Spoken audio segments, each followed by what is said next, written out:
Tonight we gather at the edge of the known and the half-remembered, where the sea breathes slowly and the earth keeps its own counsel. A quiet island lies beneath the stars, not as a place of treasure, but as a threshold where vows once crossed the water and were never spoken again. This is the mystery of a fleet that did not return, of ships said to carry more than timber and sailcloth, more than men sworn to silence. Long ago, an order bound by ritual and endurance learned how to disappear without leaving absence behind. Their banners were folded, their names softened, yet their purpose did not die. Somewhere between exile and intention, vessels slipped into northern waters, guided not by maps, but by alignment, oath, and timing. What they bore was not meant for conquest, nor for display, but for safekeeping beyond the reach of kings and witnesses. There is no fear required here, only attention, for this story does not rush. It waits, like stone beneath soil, like a tide beneath moonlight. The warning is gentle. Some histories survive only if approached slowly, without grasping.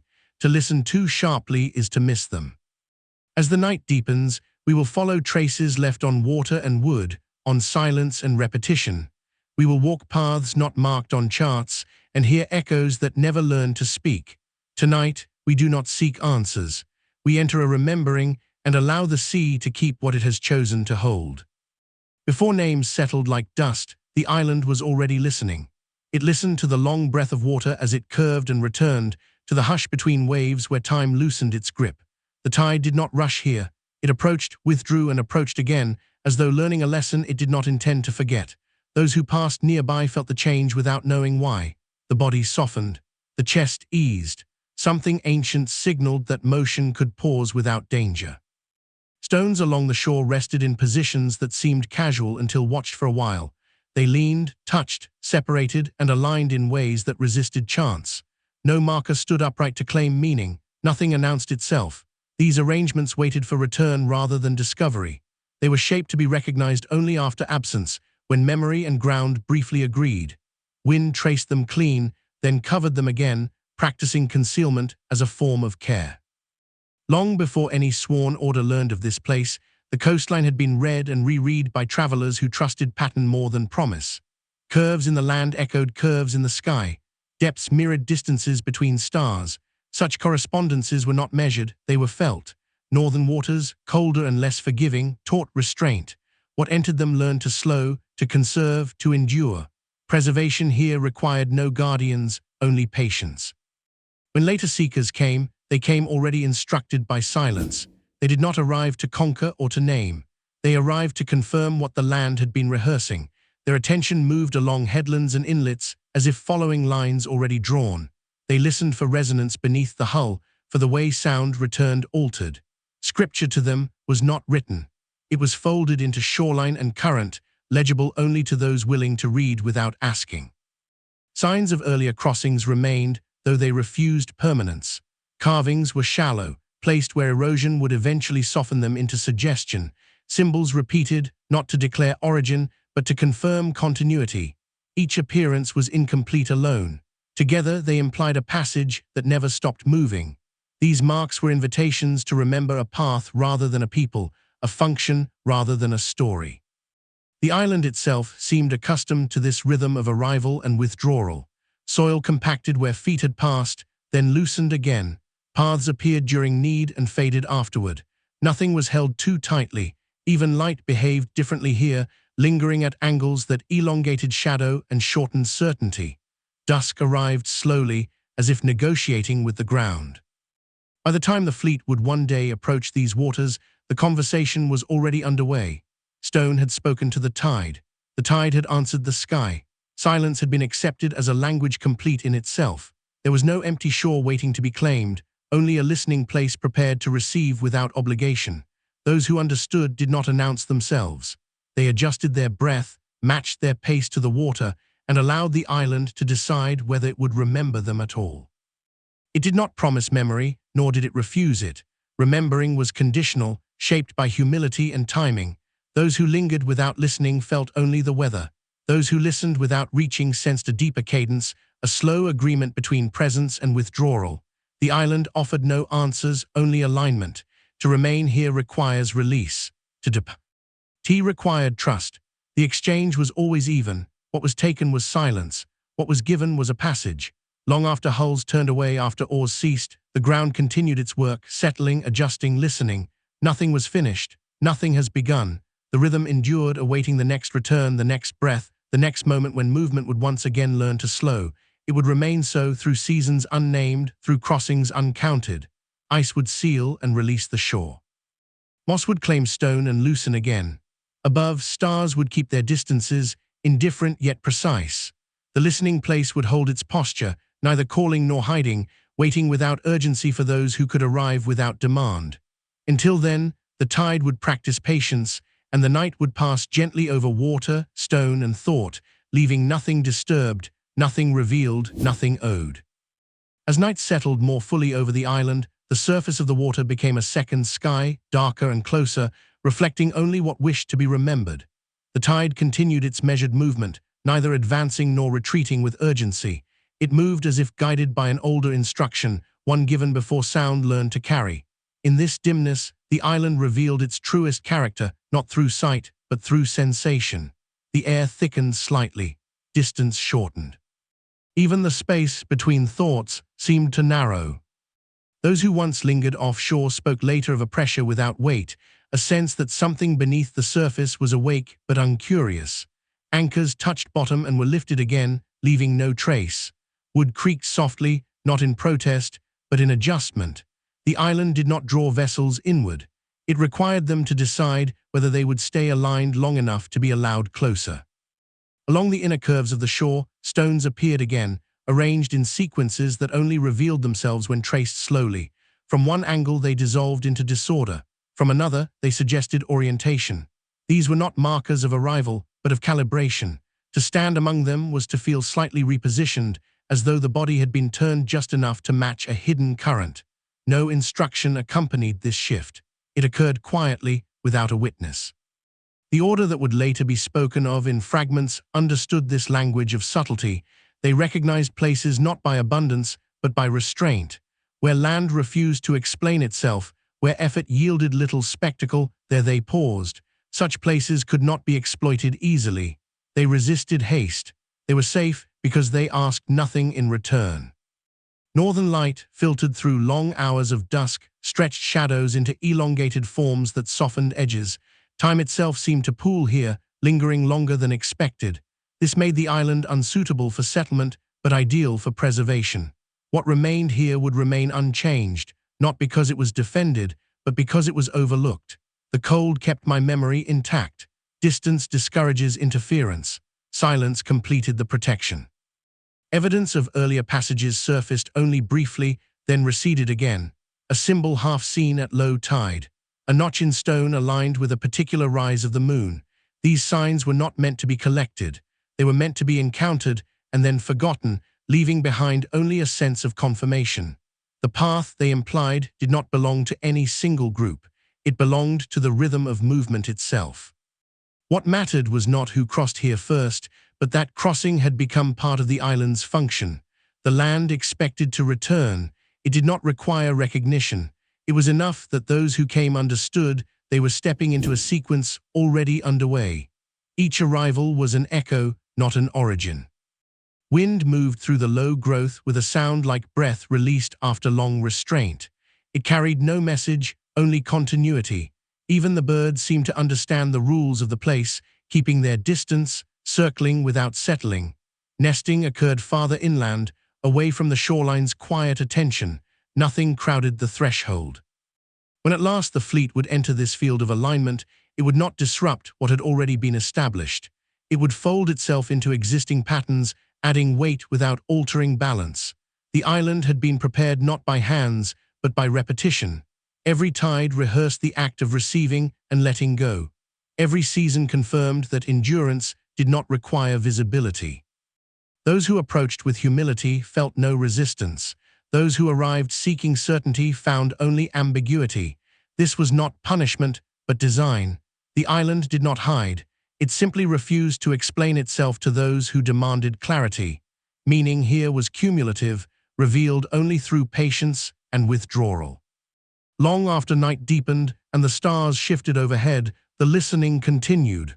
The Tone absorbed the temperature. Water adjusted its edge. Silence thickened, then thinned again. Nothing signaled completion.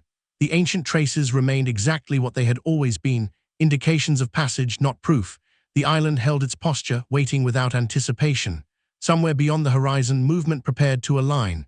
Somewhere beneath the surface, memory remained undisturbed. The rhythm endured, unbroken, unclaimed, continuing without witness into the slow, careful dark. By the time the last light withdrew from the horizon, the island entered its longest practice of stillness. Darkness here did not arrive abruptly. It settled in layers, allowing the land to adjust, to release what it no longer needed to show.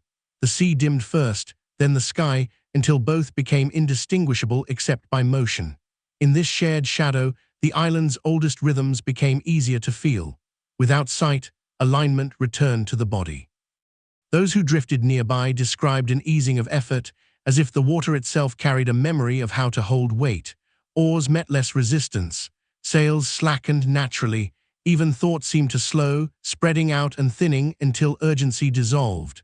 This was not an invitation, but preparation. The island was not welcoming, it attuned. Beneath the surface, stone formations guided currents inward and away again, shaping movement without revealing structure. What appeared as chance shallows concealed intentional depth. Water passed through narrow passages, cooled, and returned altered. This circulation preserved temperature and silence alike. Nothing stagnated, nothing rushed. It was a system perfected through repetition rather than design. Marks left by earlier crossings had by now nearly vanished. Salt had softened edges. Lichen had claimed the meaning and then released it. What remained was an impression rather than a symbol. To recognize these traces required an inner stillness, a willingness to accept partial understanding. Those who searched for completeness found none. Those who accepted fragments sensed continuity. The land offered no narrative. It did not tell a story. It maintained a condition. This distinction mattered. Stories invited interpretation. Conditions required participation. To be here was to become part of a process that had no beginning within memory and no end within sight. The island functioned not as a destination, but as an interval. When the fleet eventually reached these waters, it would do so without ceremony. No signal announced its arrival. No echo carried its name. The ships adjusted their spacing instinctively, responding to changes in current and sound. Each vessel moved as though it had been here before, guided by recognition rather than instruction. This familiarity was not learned. It was memorable. Timber creaked softly as hulls aligned with shoreline contours. Anchors touched and lifted again, testing without claiming. Those aboard did not speak. Speech would have introduced separation. Instead, attention remained shared, spread across water, sky, and ground. In that shared attention, decisions occurred without declaration. The island accepted this presence as it had accepted others before, not by opening, but by not resisting. Soil held where weight passed. The stone remained unmoved. Water adjusted its edge to accommodate passage, then returned to its former line. Nothing marked the moment, nothing needed to. What was carried ashore was not brought openly. It was folded into the land through small actions repeated many times. Each movement mirrored an existing rhythm. Earth displaced was returned differently, layered to remember pressure rather than shape. What entered the ground was not hidden, but harmonized. It became part of the island's ongoing function. As work concluded, departure followed without delay. To linger would have altered balance. The fleet withdrew as quietly as it had arrived, dissolving back into the water's memory. No wake remained long enough to trace. Above, stars continued their slow adjustments, indifferent yet exact. In the days that followed, the island resumed its uninterrupted listening. Wind erased impressions. Tide rehearsed its patient approach and release. Stones settled microscopically, confirming stability. Nothing remained to suggest intervention. Everything suggested continuity. These ancient traces did not demand discovery. They persisted as conditions rather than clues. The island held them gently, neither concealing nor revealing, allowing time to perform its work. Those who would later search for beginnings would find only intervals. Those who listened without seeking origin might feel alignment return, subtle and calming, as the rhythm carried on, unbroken, into another long, careful night. There is no page that holds the moment when hulls first drew close enough for the island's shape to ripple across their darkened sides. No ink records the narrowing of distance, the way water stilled as th. Or listening. Instead, what remains is absence, gaps where language should have settled, pauses where routine once moved uninterrupted. In harbors accustomed to counting departures and returns, something softened. Tallies failed to resolve. Expected words were delayed, then never written at all. Those who worked the docks sensed it before they understood it. They recalled sails passing at unfamiliar hours, pale shapes moving without urgency. Later, when asked, they struggled to describe what they had seen. Memory resisted detail. The mind retained the fact of passage, but not its form. It was as though attention had been gently redirected, encouraged to look elsewhere at the moment significance passed by. Fishermen spoke of currents that behaved differently, bending where no wind pressed them. Nets returned lighter, not emptied, but altered, as if the water itself had adjusted its habits. No storm preceded this change. No warning was announced. The sea simply rebalanced, and those who depended on it learned to move with that adjustment, trusting instinct over explanation. The witnesses extended beyond human recollection. Timber cut from northern forests bore signs of deliberate preparation, joints shaped to fit and release, surfaces smoothed where friction would matter most. These were materials trained for repetition, capable of becoming structured and then relinquishing that role without complaint. They were not built to endure display. They were built to endure transition. Ropes told a similar story, woven tightly enough to survive cold and salt, yet designed to separate cleanly when needed. They left no frayed memory behind. Their purpose was not escape, but completion. They allowed connection to dissolve without residue. Every element served a single intention: to arrive, to fulfill, and to withdraw. Along the shoreline, animals adjusted quietly. Birds nested farther inland, avoiding spaces that had subtly changed. Small paths formed briefly through brush, then softened as growth reclaimed them. Hooves and paws traced new routes, then forgot them. No alarm accompanied these shifts. They occurred as responses, not reactions, part of a broader listening that required no language. Even the sky seemed altered when viewed from the island's center. Familiar stars held their positions just long enough to feel different, as though agreement had been reached beyond sight. This was not distortion, but attention. The heavens did not move. Perception did. Those who stood there felt it without naming it, sensing that observation itself had been acknowledged. Silence in all of this was not emptiness. It acted. It gathered what sound would have scattered. Conversations ended sooner. Questions dissolved before forming. What could not be spoken remained intact, protected from simplification. Silence stored intention the way cold stores form. Within this quiet, the fleet ceased to exist as an object of tracking. It was no longer counted, identified, or pursued. It had completed its movement and withdrawn from the need to be known. What remained was not evidence, but alignment, a sense that something had passed through the world without disturbing its surface. Those who later searched for witnesses found only fragments that refused assembly. Each recollection stood alone, incomplete but sincere. Together they did not form a story, they formed a condition. The ports returned to routine. The sea resumed familiar rhythms. The island continued its listening. And yet beneath this return, something subtle persisted, a shared hesitation, a softness around certainty, as though all who had been near that passage, human and otherwise, had agreed, without instruction, to remain quiet, to let the moment stay where it belonged, not hidden, not revealed, simply held intact within the long breath of silence that followed. As days unfolded and ordinary rhythms reasserted themselves, the silence did not lift. It settled more deeply, becoming a presence rather than an absence. Ports resumed their labor, yet conversations shortened. Gestures replaced words. What had passed through those waters lingered not as memory, but as restraint. People moved with care they could not explain, pausing before decisions that once felt automatic. Records from this period grew thinner.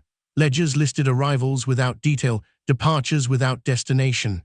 Margins widened, ink lightened. The act of writing seemed to hesitate, as though aware that certain things resisted containment. What could not be confirmed was left uncommitted, gaps formed not through error, but through instinctive omission. The hand learned when to stop. Timber continued to arrive from northern forests, each beam bearing marks of familiarity that suggested prior knowledge of assembly. These were not experimental designs. They carried the confidence of repetition, the ease of components meant to meet and part without struggle. Wood remembered its former shapes. It accepted new ones. Without protest, such materials carried no signature, their craftsmanship dissolved into function. Ropes coiled in storage retained their quiet discipline. They were supple, resilient, and obedient to purpose.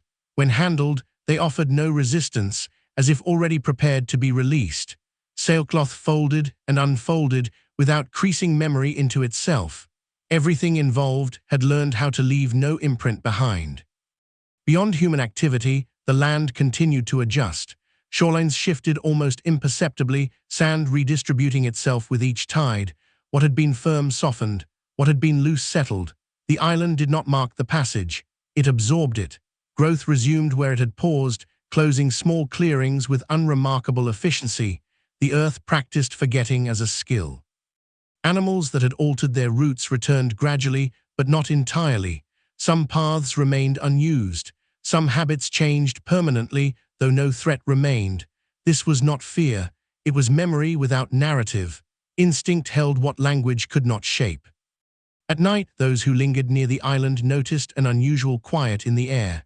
Sound traveled differently, dampened before it could echo. Voices felt intrusive, even when low. Footsteps softened themselves. Fire burned with less crackle. It was as though the environment encouraged stillness, rewarding those who complied with a sense of ease. Above, the stars resumed their known positions, yet the feeling of difference remained. Looking upward from the island's center produced a subtle disorientation, not of direction, but of scale. The sky felt closer, more attentive. Constellations seemed less like patterns and more like presences, observing without interference. Nothing announced this shift. It revealed itself only through duration. Silence continued its work as collaborator. It preserved the integrity of what had occurred by refusing to clarify it. Questions dissolved when held too long. Curiosity softened into acceptance. This was not forgetfulness. It was protection. What remained unspoken could not be misused. In this condition, the fleet no longer existed as a subject. It had become an action completed and withdrawn, leaving behind only its consequences. The world adjusted around that absence as it always does, integrating what it cannot explain into the background of experience. Those who sensed the change carried it quietly. They did not share it, not because they were forbidden, but because there was nothing to share that would survive translation. The truth of it lived in pause, in hesitation, in the gentle resistance to certainty. Time moved on, unremarkable and steady. Seasons turned, trade continued. Yet beneath this continuity, silence held its shape. It waited not for discovery, but for recognition that might never come. The witnesses remained, stone, timber, tide, and sky each keeping their counsel, each remembering without telling as the long quiet stretched onward, undisturbed, into the next slow passage of night. In the weeks that followed, the silence refined itself. It no longer felt like a response to something recent, but like a condition that had always been present and simply returned to prominence. The world did not strain against it. Instead, life adapted, as it often does, reshaping itself around what cannot be moved. The absence of explanation became ordinary, even comforting. Those who had been closest to the passage noticed subtle changes within themselves. Sleep came more easily, yet dreams thinned, becoming quieter, less insistent. Thoughts slowed at their edges. The impulse to recount events softened before reaching the tongue. It was not forgetfulness that took hold, but a kind of internal agreement. The body seemed to understand what the mind could not articulate, that some things were completed and required no retelling. Objects associated with the fleet aged differently. Wood did not warp as expected. Metal dulled without corroding. Tools returned to storage, retained a faint warmth, as though recently handled, long after they had been set aside. These were not anomalies worth remarking upon. They were simply noted, then absorbed into routine. Attention moved on. The sea, too, carried its witness without declaration. Its surface returned to familiar textures, but depth behaved with renewed deliberation. Sound traveled downward and did not return. Dropped objects vanished sooner than expected. Nets descended into quiet layers and rose again without disturbance. It was as though the water had learned to keep what passed through it, holding memory in suspension. Along the island's edge, the line between land and sea continued to blur. Certain stones were touched by waves that had not reached them before. Others remained dry through storms that should have claimed them. These shifts were slight, almost imperceptible, yet consistent. The island was adjusting its boundary, refining the threshold where passage occurred. Even weather patterns seemed to accommodate this restraint. Winds avoided the island's center, curving gently around it. Rain fell lightly, evenly, without urgency. Fog lingered longer than elsewhere, rising and dispersing with deliberate timing. Nothing dramatic announced itself. Everything behaved as though aware of a shared responsibility to remain unobtrusive. Silence proved resilient. Attempts to speak of what had occurred faltered not because of resistance, but because language failed to attach. Words slid past the experience without finding purchase. Stories formed briefly, then dissolved under their own weight. This was not suppression imposed from without. It was an internal recognition that the event did not belong to narrative time. The fleet's absence became complete, not a disappearance to be solved, but a conclusion that asked for no aftermath. Its movement had altered conditions, not records. It had shifted alignment, not ownership. The world accommodated this adjustment as it always does, folding the unfamiliar into the fabric of the ordinary. Those who later came seeking trace or explanation encountered only this settled quiet. They mistook it for emptiness. They measured where nothing needed to be measured. They listened for echoes that had never been meant to return. The island offered no resistance to their presence, but it did not respond. It remained exactly as it had been, attentive, balanced, and uninterested in being understood. The true witnesses were never called upon to speak. Stone remembered pressure, wood remembered the form, water remembered the passage, sky remembered attention. None of these needed translation. Their memory existed as condition rather than account, sustained through repetition rather than preservation. As night continued its slow procession over the island, the silence deepened once more, settling into its familiar posture. Stars watched without shifting, tides practiced their patience. The land held what it had been given and released what it did not need to keep. Nothing called attention to itself, nothing asked to be found. In this way, the witnessing was complete, not recorded, not proclaimed, not resolved. It remained distributed across elements, shared without communication, enduring without proof. The world moved forward, carrying this quiet alteration within it, unnoticed and intact, as another long stretch of darkness unfolded gently, leaving the truth exactly where it had been placed, unspoken, unclaimed, and still. Far from the sound of water and wind, in rooms shaped for order and permanence, truth once rested on parchment. Here meaning was pressed flat beneath wax seals and measured lines. Ink carried authority, dates fixed memory in place, and yet within these distant halls, something shifted so quietly that it appeared intentional only in retrospect. The records did not lie, they learned to hesitate. Lines were drawn, then crossed through with steady hands. Margins were narrowed, trimmed not by accident but by design. Dates were adjusted by a single season, sometimes by a single year, just enough to loosen connection without breaking it. The disappearance of ships was never declared impossible. It was rendered uncertain. Delay replaced departure, miscount replaced loss, misfortune replaced intention. Language remained intact, but its edges were softened until clarity dissolved. Those entrusted with the keeping of accounts understood the weight of what had moved northward. They felt it in the pause before committing ink, in the quiet pressure behind the eyes when familiar categories failed to apply. To name what had occurred would have been to summon attention. Attention invited pursuit. Pursuit invited unraveling.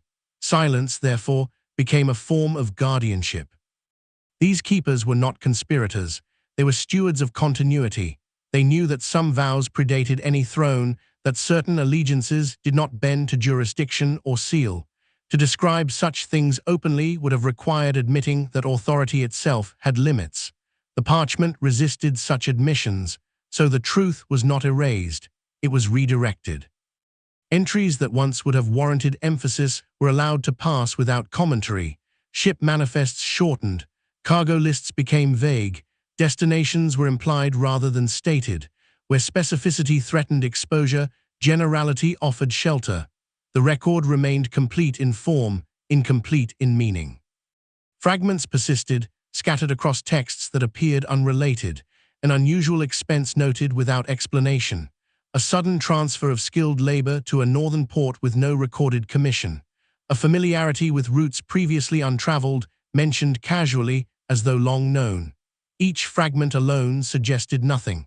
Together, they hinted at preparation too deliberate to be coincidental. Yet no single hand assembled these fragments, no compilation existed. The absence of synthesis was itself the protection, meaning rem. Undisturbed, requiring patience rather than investigation. Only those willing to read across silences, to notice what was missing rather than what was present, could sense the shape of the decision being enacted. What was hidden in these records was not merely the movement of a fleet, it was a moment of choice, a recognition that what had been gathered could no longer remain within reach of ordinary power. Distance was selected not as exile, but as safeguard. Cold was trusted to preserve what heat would corrupt. Time was enlisted as a collaborator. The records did not fail in their duty, they fulfilled it. They adjusted their posture, bending just enough to allow passage without fracture. In doing so, they protected not only what was moved, but those who moved it.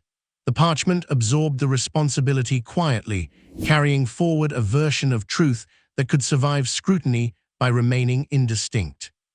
As candles burned low and halls emptied, the ink dried into its altered form. The moment passed without announcement. The world continued to turn. Somewhere far to the north, water and stone continued their listening. And here, in silence shaped like order, the records settled into obedience, not to authority, but to preservation, holding their blurred lines steady as night stretched on, unbroken, across desks, seals, and memory alike. As seasons turned and custodians changed, the adjusted records remained undisturbed. New hands inherited old shelves without questioning their balance. The order of things appeared intact. What had been altered blended seamlessly into routine, protected by familiarity. When language becomes habitual, its silences pass unnoticed. Ink faded evenly across pages, disguising deliberate omissions as natural decay. Margins that had once been widened to accommodate uncertainty now appeared normal. What had been trimmed seemed never to have existed. This was the strength of restraint practiced early. Time itself completed the concealment. No correction was needed. Memory softened on its own. Those responsible for copying texts performed their labor faithfully. They replicated what lay before them, preserving not only content, but hesitation. Each copy carried forward the same absences, the same gentle evasions. With every transcription, the truth moved farther from its origin, not through distortion, but through repetition without context. Meaning thinned, yet structure remained. Occasionally, a clerk paused over an entry that felt incomplete, a shipment listed without purpose, a departure lacking return, a sum allocated without justification. These moments of pause rarely lasted. Training encouraged continuity over curiosity. The discipline of record-keeping valued consistency above inquiry. Questions belonged elsewhere. Fragments continued to surface where they could do little harm. A reference to northern navigation methods embedded within an unrelated manual. An aside noting the unusual availability of skilled builders in a season when none were expected. A brief mention of materials sourced far beyond their apparent need. These notes remained unconnected, scattered like seeds on stone. What bound them was not ink, but intention. Preparation on this scale required coordination, yet coordination left no single trace. Each contribution appeared ordinary within its own frame. Only distance, geographical and temporal, revealed the pattern, and distance was precisely what had been chosen. Silence within the records became layered. The first layer concealed movement, the second concealed purpose, the third concealed agreement. Those who had participated in the decision understood this layering intuitively. They knew that to preserve something intact, it must be allowed to dissolve into routine. There was no single decree ordering the alteration of truth, no instruction passed between halls. The obedience was instinctive, shaped by shared recognition. What had been entrusted to distance and cold required a corresponding restraint here. Exposure would have undone what remoteness protected. Over time, the language of explanation shifted subtly. Terms once reserved for certainty softened into suggestion. Where once there had been confidence, there was now implication. This did not decline, it was an adaptation. Language learned how to survive scrutiny by refusing to anchor itself. Those outside these halls would later search for proof. They would read line by line, measuring gaps, counting inconsistencies. They would mistake obedience for error. They would search for failure where there had been discipline. The records offered them nothing to grasp, not because nothing existed, but because what existed had been intentionally distributed beyond assembly. In this way, the truth remained whole by remaining uncollected. Each fragment retained its integrity precisely because it stood alone. To gather them would have required patience and humility beyond ambition. Few possessed both. As lamps were extinguished and doors closed, the shelves remained in their careful order. Parchment rested beneath the weight of dust and time. Ink held its shape. The halls grew quiet, echoing only with footsteps that came and went without notice. Somewhere beyond these walls, tides continued their slow work. Stone continued listening. The decision recorded only through omission remained in effect, unchallenged and intact. The records did not speak of it. They did not need to. Their silence carried it forward, faithfully and without strain, into another unremarkable night, where truth rested not in declaration, but in careful restraint. In time, even the memory of alteration faded. What had once required careful restraint became indistinguishable from custom. The halls continued their quiet labor, untroubled by the knowledge of what they protected. The act of suppression had completed its transformation into simple continuity. Nothing remained that felt urgent or unresolved. The decision had settled into the architecture of routine. Those who later encountered the records felt only their weight, not their intention. Parchment bore the steady marks of age. Seals cracked gently, their authority intact though their edges softened. Dates followed one another in orderly sequence, giving the impression of unbroken flow. Where something had been removed, the surrounding text closed seamlessly, like skin over an old wound. Occasionally, a reader sensed a subtle imbalance, a sequence that moved too quickly, a pause where elaboration might have been expected. These impressions rarely lingered. The mind prefers coherence. It smooths over absence to maintain comfort. In this way, the records recruited their readers into the act of preservation. What remained unspoken within the texts carried more weight than any declaration could have. The absence of outrage, of inquiry, of resolution signaled agreement. The halls had accepted that some truths were not meant to circulate freely. To allow them to remain unarticulated was not deception, but respect for scale. Not everything belonged within reach. The fleet, long absent from mention, survived only in these silences. It existed not as a loss to be mourned, nor as a mystery to be solved, but as a completed motion. Its disappearance required no explanation because its purpose had been fulfilled.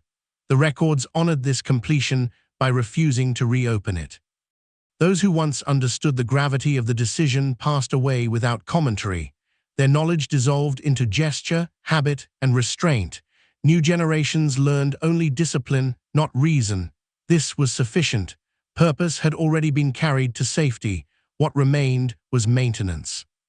Outside the halls, stories shifted and adapted. Rumors softened into legend, then thinned into suggestion. Without reinforcement from the official account, they lost coherence. Each retelling altered them further until they no longer pointed anywhere specific.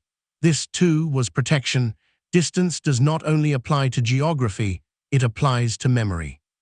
Within the records, preparation remained visible only as a faint disturbance.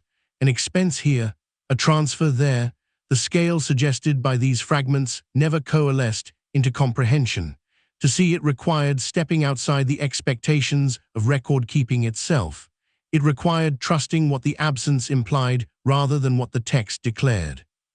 But the halls were not designed for such reading. They favored order over inference, continuity over depth. In this environment, the truth remained secure, not because it was hidden well, but because it was held too gently to provoke pursuit. As centuries passed, the shelves accumulated more volumes, more layers of ink and dust. The original omissions sank deeper, cushioned by subsequent routine.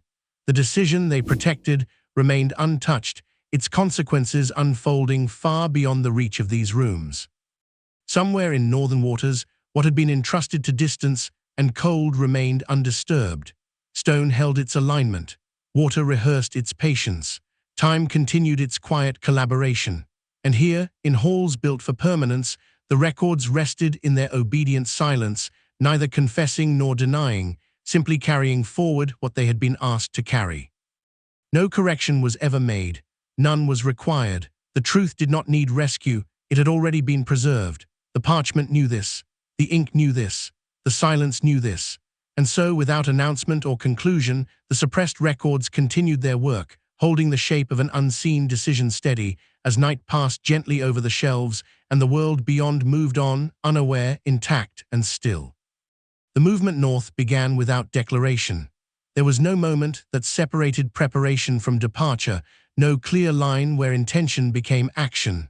The journey unfolded as a continuation of discipline already practiced.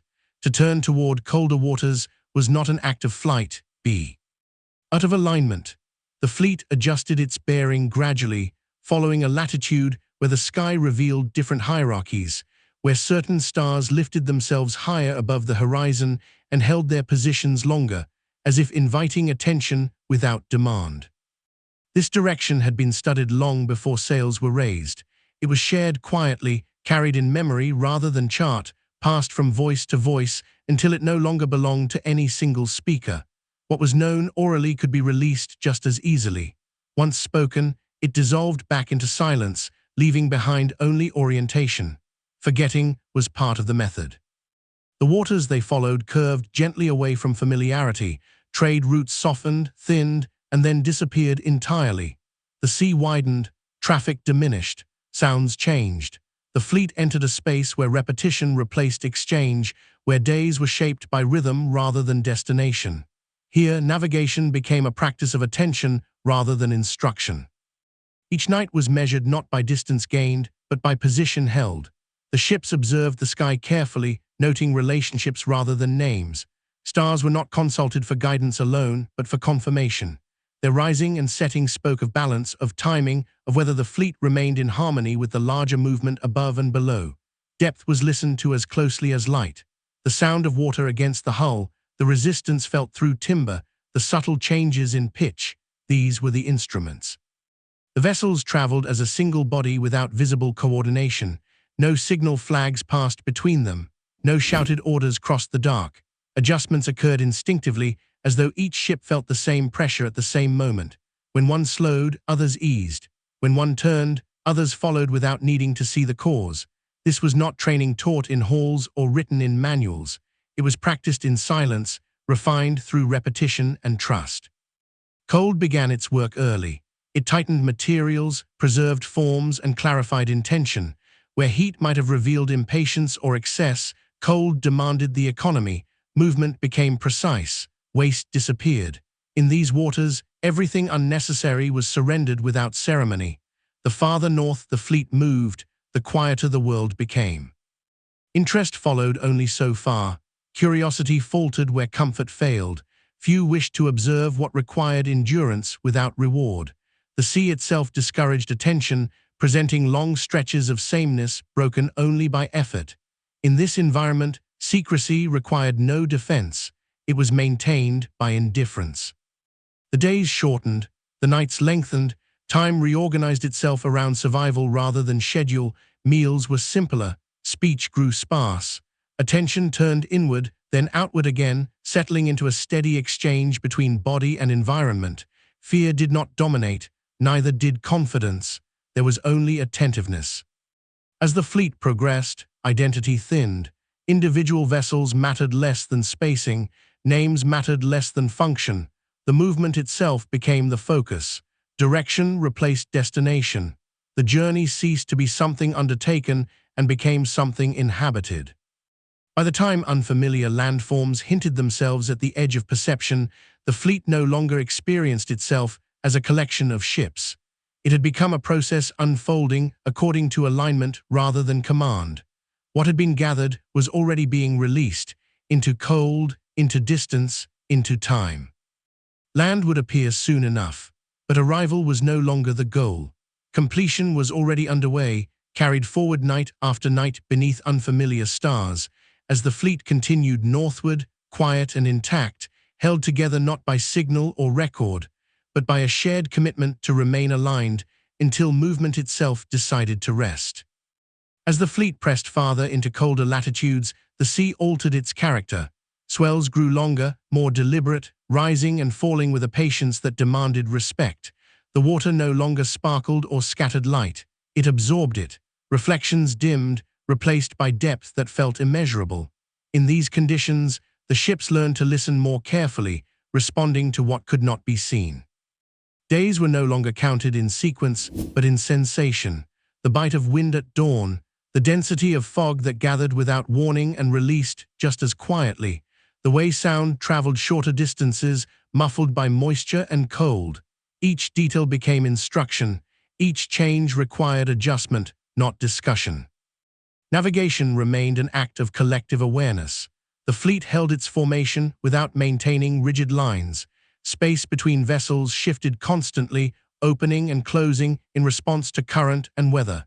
This flexibility allowed the whole to move with minimal strain. Nothing resisted the sea. Resistance would have invited attention. Night revealed its own disciplines. Darkness here was thicker, less reflective. The sky, though clear more often than not, offered stars unfamiliar in their prominence. Patterns rearranged themselves.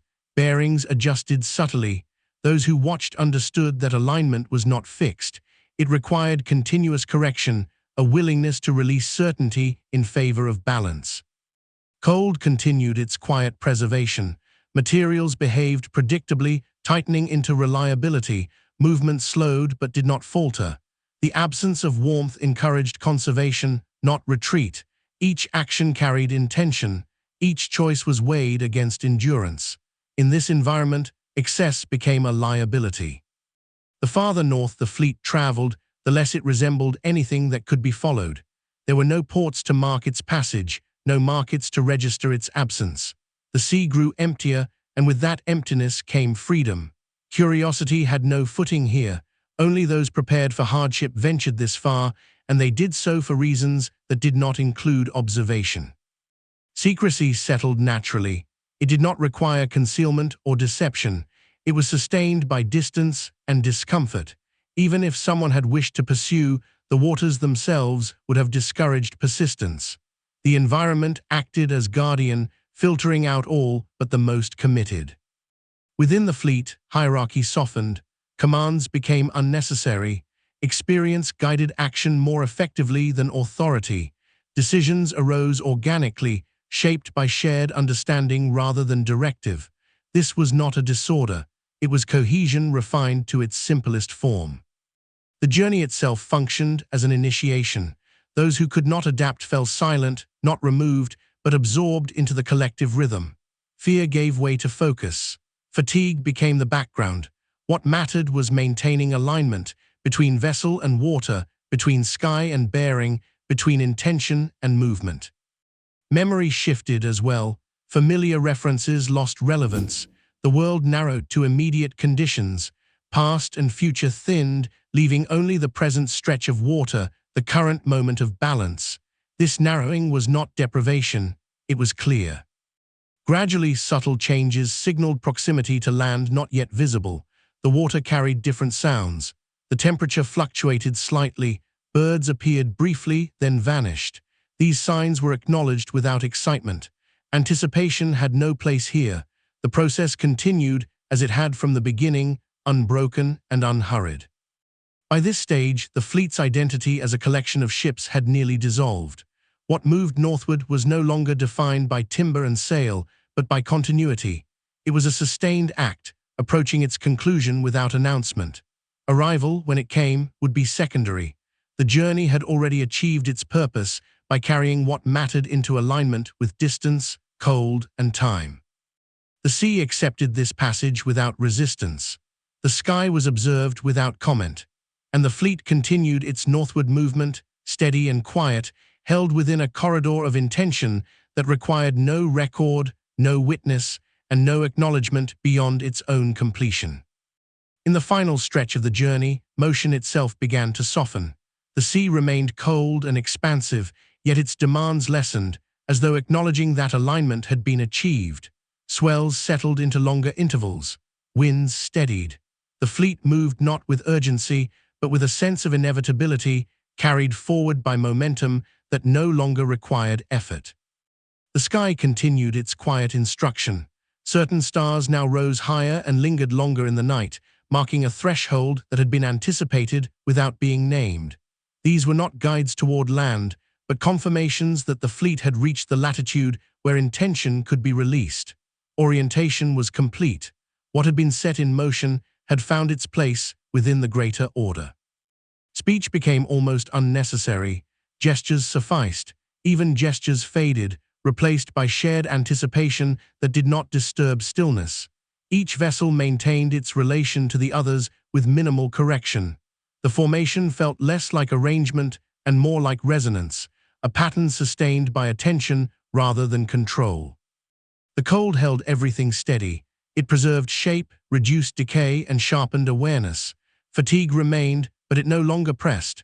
Bodies adapted. The rhythm of watch and rest synchronized naturally across the fleet. Sleep came lightly and often, unburdened by dreams. Waking brought no surprise. Each moment followed the last with gentle consistency. Interest from the wider world had long since dissolved. There were no signs of pursuit, no indications of awareness. The sea beyond this point belonged only to those willing to endure it. Distance had completed its work. The farther the fleet moved from familiar waters, the less it carried with it of the world it had left behind. Subtle indications of land emerged gradually, not in sight, but in sound and scent. The water shifted its cadence. The air carried traces of earth. These signals were received calmly, without alteration in pace. Arrival was no longer an objective. It was a condition approaching naturally. The fleet adjusted one final time, easing its collective movement to match the new environment. Channels formed beneath the hulls, guiding them forward without resistance. Currents aligned briefly, then released. Nothing announced the transition. It occurred as all meaningful changes had, quietly, without witness. By the time land appeared as a darker presence against the horizon, the fleet had already completed its transformation. It was no longer a thing that moved, but a movement that would soon settle. What had been carried was ready to be entrusted elsewhere. What had been learned could now be forgotten. Individual identity had thinned to the point of irrelevance. There were no separate aims, no competing rhythms. Everything functioned as a single expression of intention reaching its conclusion. The vessels themselves seemed to understand this, their movements slowing as if in recognition. When the shoreline finally drew close enough to define itself, there was no surge of emotion, no relief, no triumph. The journey had not been undertaken for arrival. Arrival was simply the next condition. The north had served its purpose. The cold had preserved what needed preserving. Distance had discouraged what needed to fade. Time had been given space to work. The fleet entered this final stage not as an assembly of ships, but as a completed passage, ready to dissolve into the landscape that had been prepared long before their arrival. Behind them, the sea closed gently.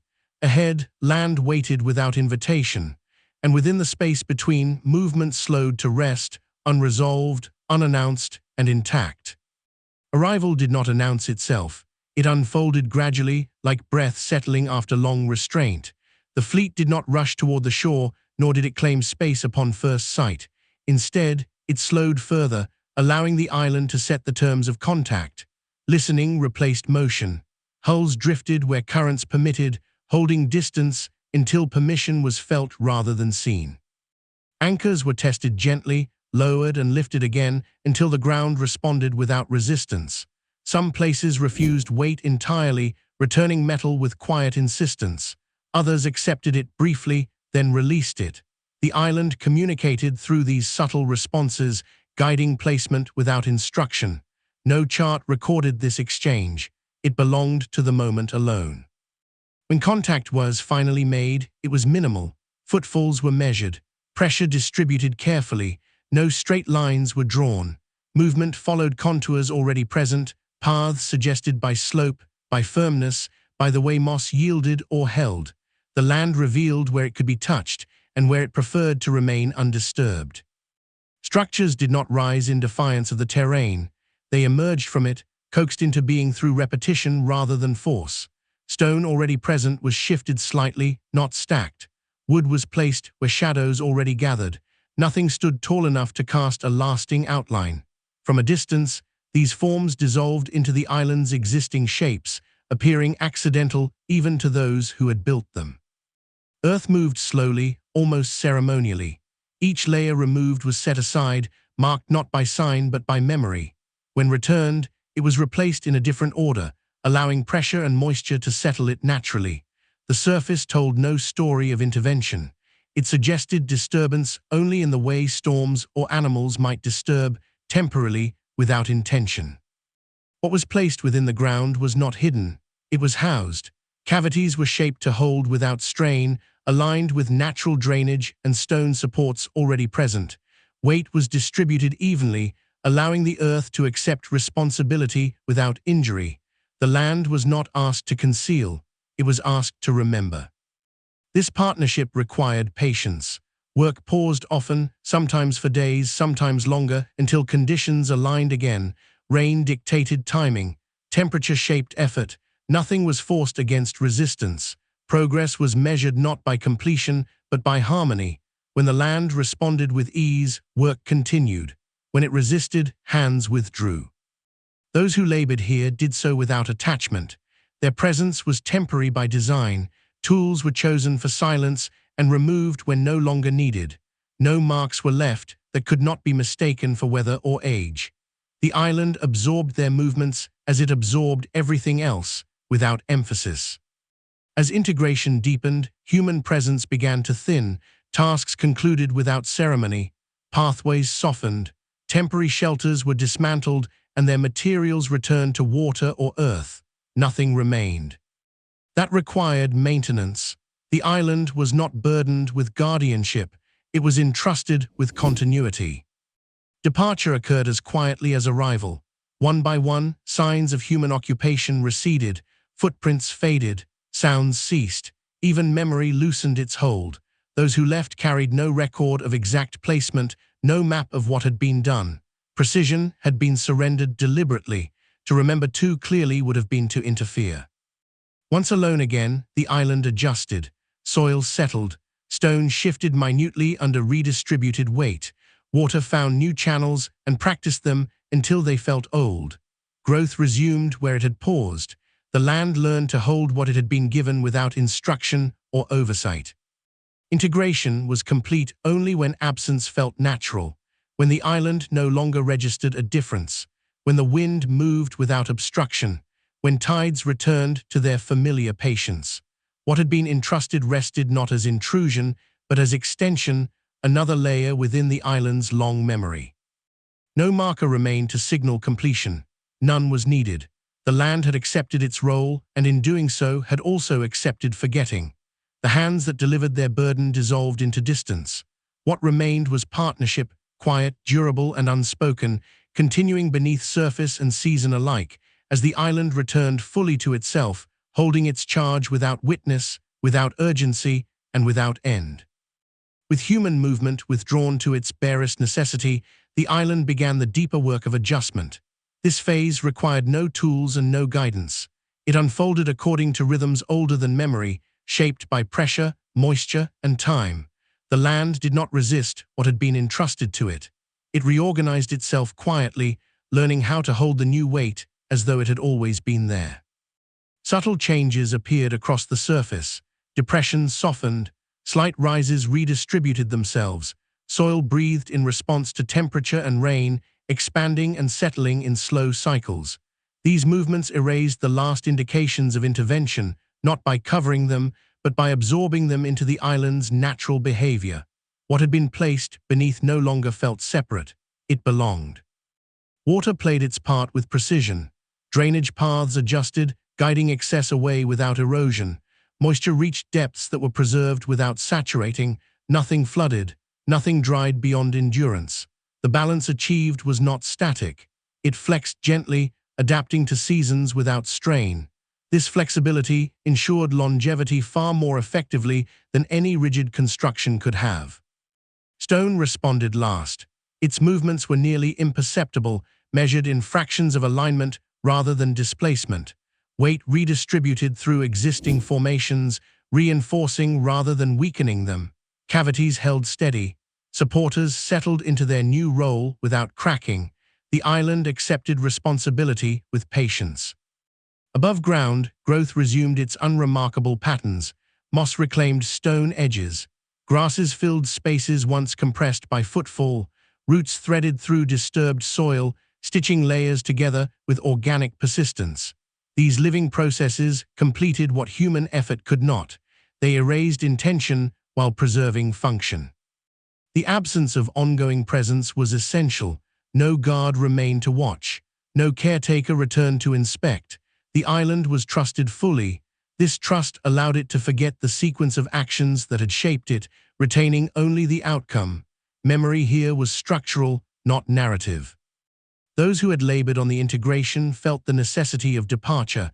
Remaining would have introduced imbalance. Attention itself could have disturbed the process. They left without final review, without confirmation. Completion was assumed, not verified. Verification belonged to time alone. As distance grew, so did release. The work loosened its grip on those who had performed it. Specifics faded. Gestures remained, then dissolved. What mattered had already been transferred. Carrying it further would have been unnecessary. The island, now alone again, entered a period of quiet consolidation. Seasons passed without remark. Storms tested the surface and were satisfied. Frost tightened and released its hold. Heat pressed gently and withdrew. Each cycle affirmed stability. Each return of familiar conditions confirmed that integration had succeeded. Nothing above ground invited curiosity. From a distance, the island presented itself as it always had, unassuming, restrained, and resistant to emphasis. Even those who might have passed close by felt no urge to linger. There was nothing to see, nothing to question.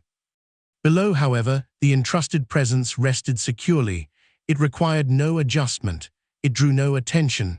Its alignment with land and water ensured that it moved only as the island itself moved. Time became its final collaborator, sealing the partnership. IP through repetition. The island did not claim ownership. It did not define what it held. It simply continued its practice of listening, of balancing, of accommodating what had been given without altering its surface identity. This capacity had existed long before and would persist long after. Integration, in its truest form, left no trace of process. It resulted in a condition that felt inevitable, as though it had always been so. The island returned fully to itself, yet carried more than before, without strain or display. What had been placed was no longer separate. It had become part of the island's quiet work. Above, the wind moved freely. Water traced its patient edges. Light passed without obstruction. Below, responsibility rested where it had been entrusted. And in this layered stillness, the partnership held, unspoken, unguarded, and complete, continuing through night and season alike, undisturbed and unresolved. In the final stage of integration, forgetting became as important as placement. The island did not merely hold what had been entrusted to it, it released the memory of receiving it. This release was gradual, occurring through ordinary processes that required no intention. Rain passed through the soil, roots pressed and withdrew, temperature shifted stone by imperceptible degrees. Each movement loosened the last threads of human imprint. Paths that had once briefly existed softened completely. What had been firm returned to ambiguity. Even those who might have retraced their steps would have found no confirmation. The land offered no recognition. It behaved as though nothing unusual had ever occurred, as though it had always carried the weight it now bore. Sound returned to its former patterns. Wind moved through low growth without interruption. Waves met the shore with familiar cadence. Nothing echoed, nothing lingered. The island resumed its role as listener rather than participant. What it held did not alter how it appeared to the passing world. Below the surface, stability deepened, pressure equalized. Cavities became indistinguishable from surrounding formations. The entrusted presence settled into the island's long memory, not as an object, but as a condition. It rested within alignments that required no reinforcement. Earth and stone accepted the responsibility fully, without awareness or strain. Time completed what human care had begun. Months layered into years. Years folded into decades. Seasonal cycles repeated until repetition itself erased distinction. What had once been new became ordinary. What had been deliberate became inevitable. This was the final protection, normalization. Those who had departed carried nothing back with them that could disturb this balance. Distance completed their separation from the work. Even intention faded, replaced by routine elsewhere. The act of integration no longer belonged to anyone. It belonged only to the land. Occasionally, subtle sensations passed through the island, minute adjustments, internal responses to shifting conditions. These were not signs of disturbance, but of ongoing accommodation. The island remained attentive, responsive, alive to what it held. This attentiveness required no witness. The absence of guardians ensured longevity. Nothing watched over the entrusted presence because nothing needed to. Watching would have implied vulnerability. Instead, the island's indifference served as its strongest defense. What appears unimportant is rarely challenged. Above ground, the world continued unchanged. Birds nested where they always had. Insects traced familiar routes. Storms came and went. Nothing in these patterns suggested concealment. The island offered no riddle to be solved, no anomaly to be corrected. It simply existed. Integration reached its true completion when even curiosity found no foothold, when the idea of searching felt unnecessary, when attention passed over the island without pause. This state was not achieved through effort, but through patience. The land understood patience better than any who had worked upon it. What had been entrusted remained exactly where it needed to be, held in equilibrium with stone, water, and time. It neither demanded protection nor invited discovery. Its presence did not alter the island's surface story.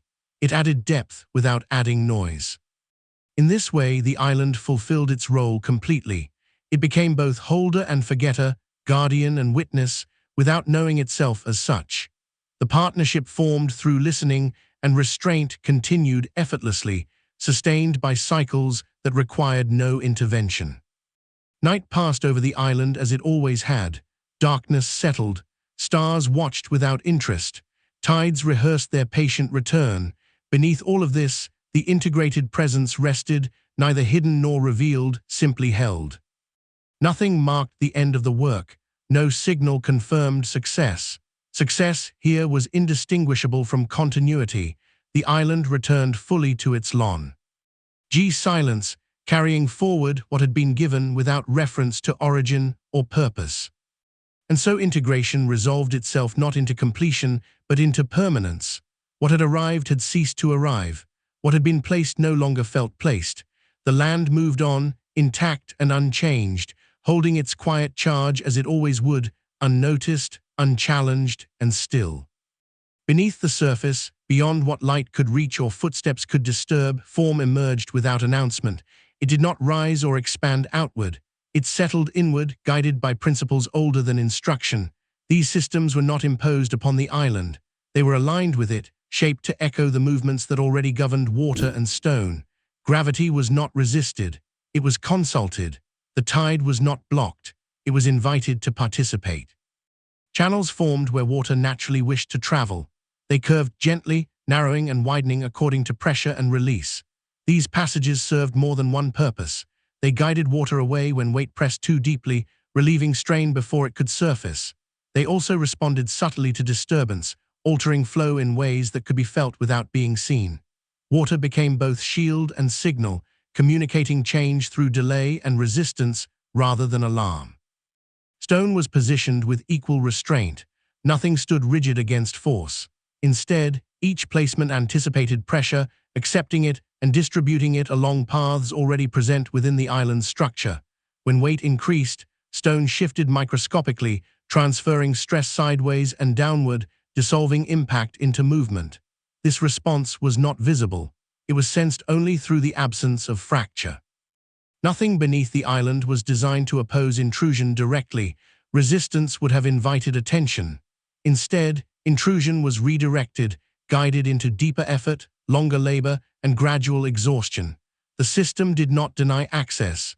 It transformed it into work. Every attempt to push forward resulted in deeper entanglement with process rather than progress. This engineering was shaped to endure neglect. It expected abandonment. It required no adjustment, no inspection, no correction. Once aligned, it relied entirely on repetition. The tide returned, pressure followed, gravity persisted. These constants maintained the system without oversight. Its durability came not from strength, but from harmony with inevitability. There was no central mechanism to fail, no single point of weakness.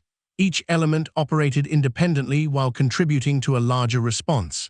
If one channel altered, others compensated. If one stone settled, pressure redistributed.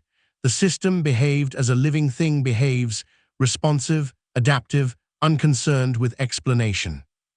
Time was its primary collaborator. Seasons tested the balance gently.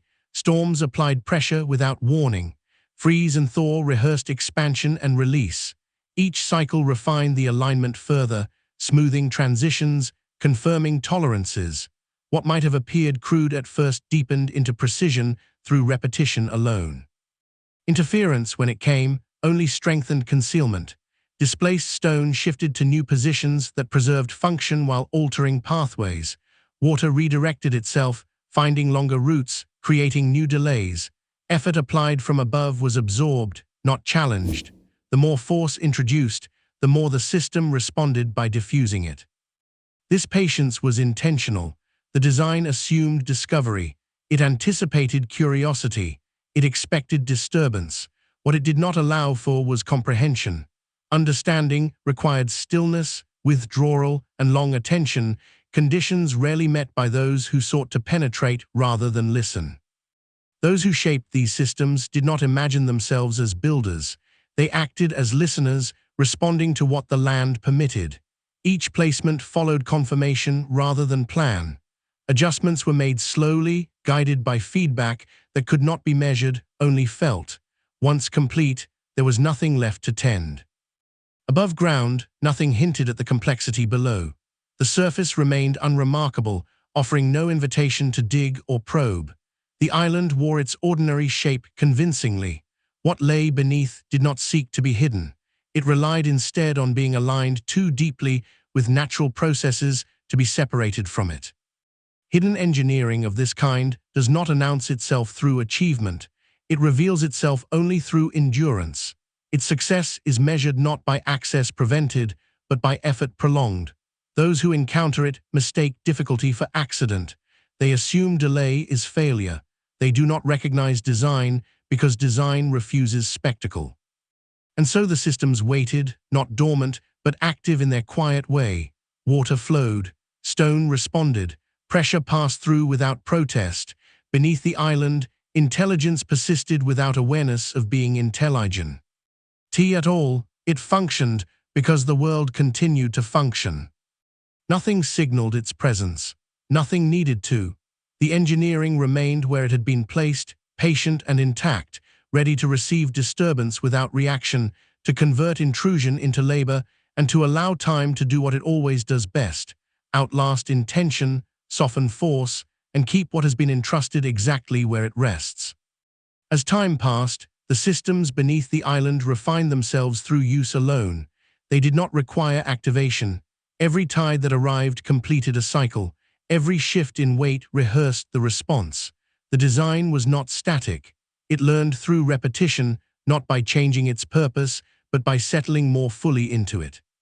Water remained the primary participant.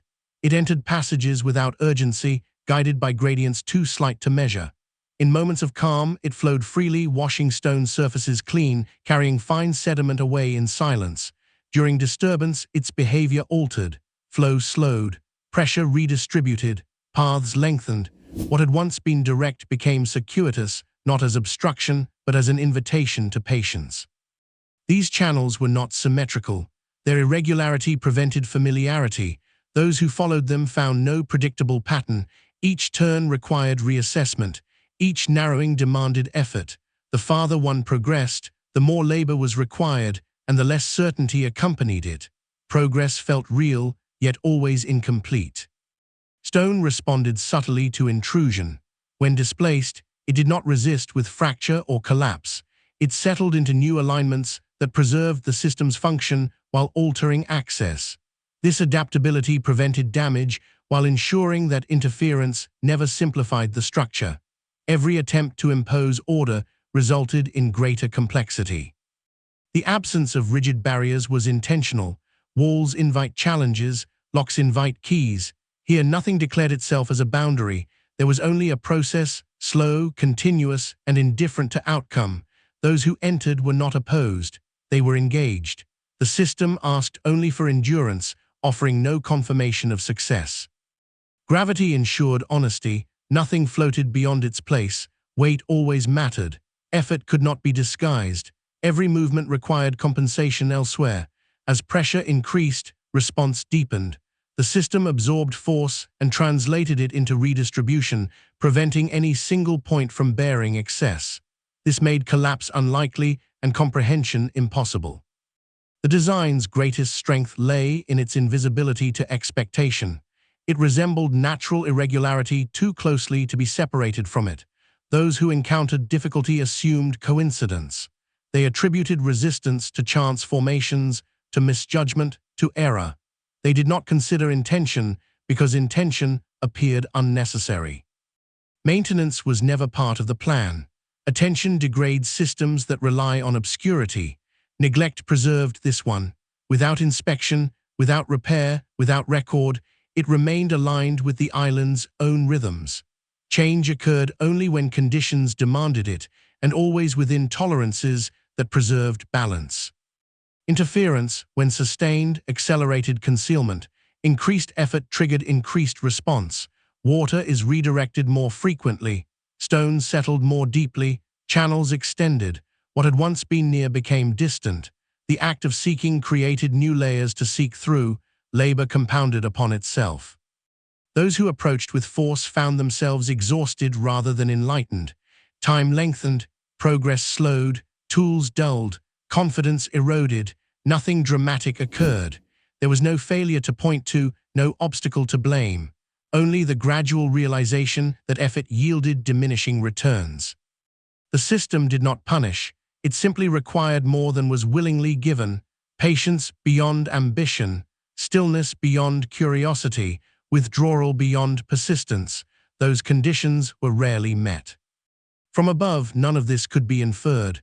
The surface remained unchanged. The weather passed over without disturbance. Growth continued unimpeded. The island gave no indication that it contained such complexity. It did not advertise protection. It relied on ordinariness. The design anticipated that someone eventually would find it. Discovery was assumed. What was not assumed was comprehension. Understanding required alignment with the same principles that had shaped the system: respect for gravity, acceptance of time, willingness to listen without demand.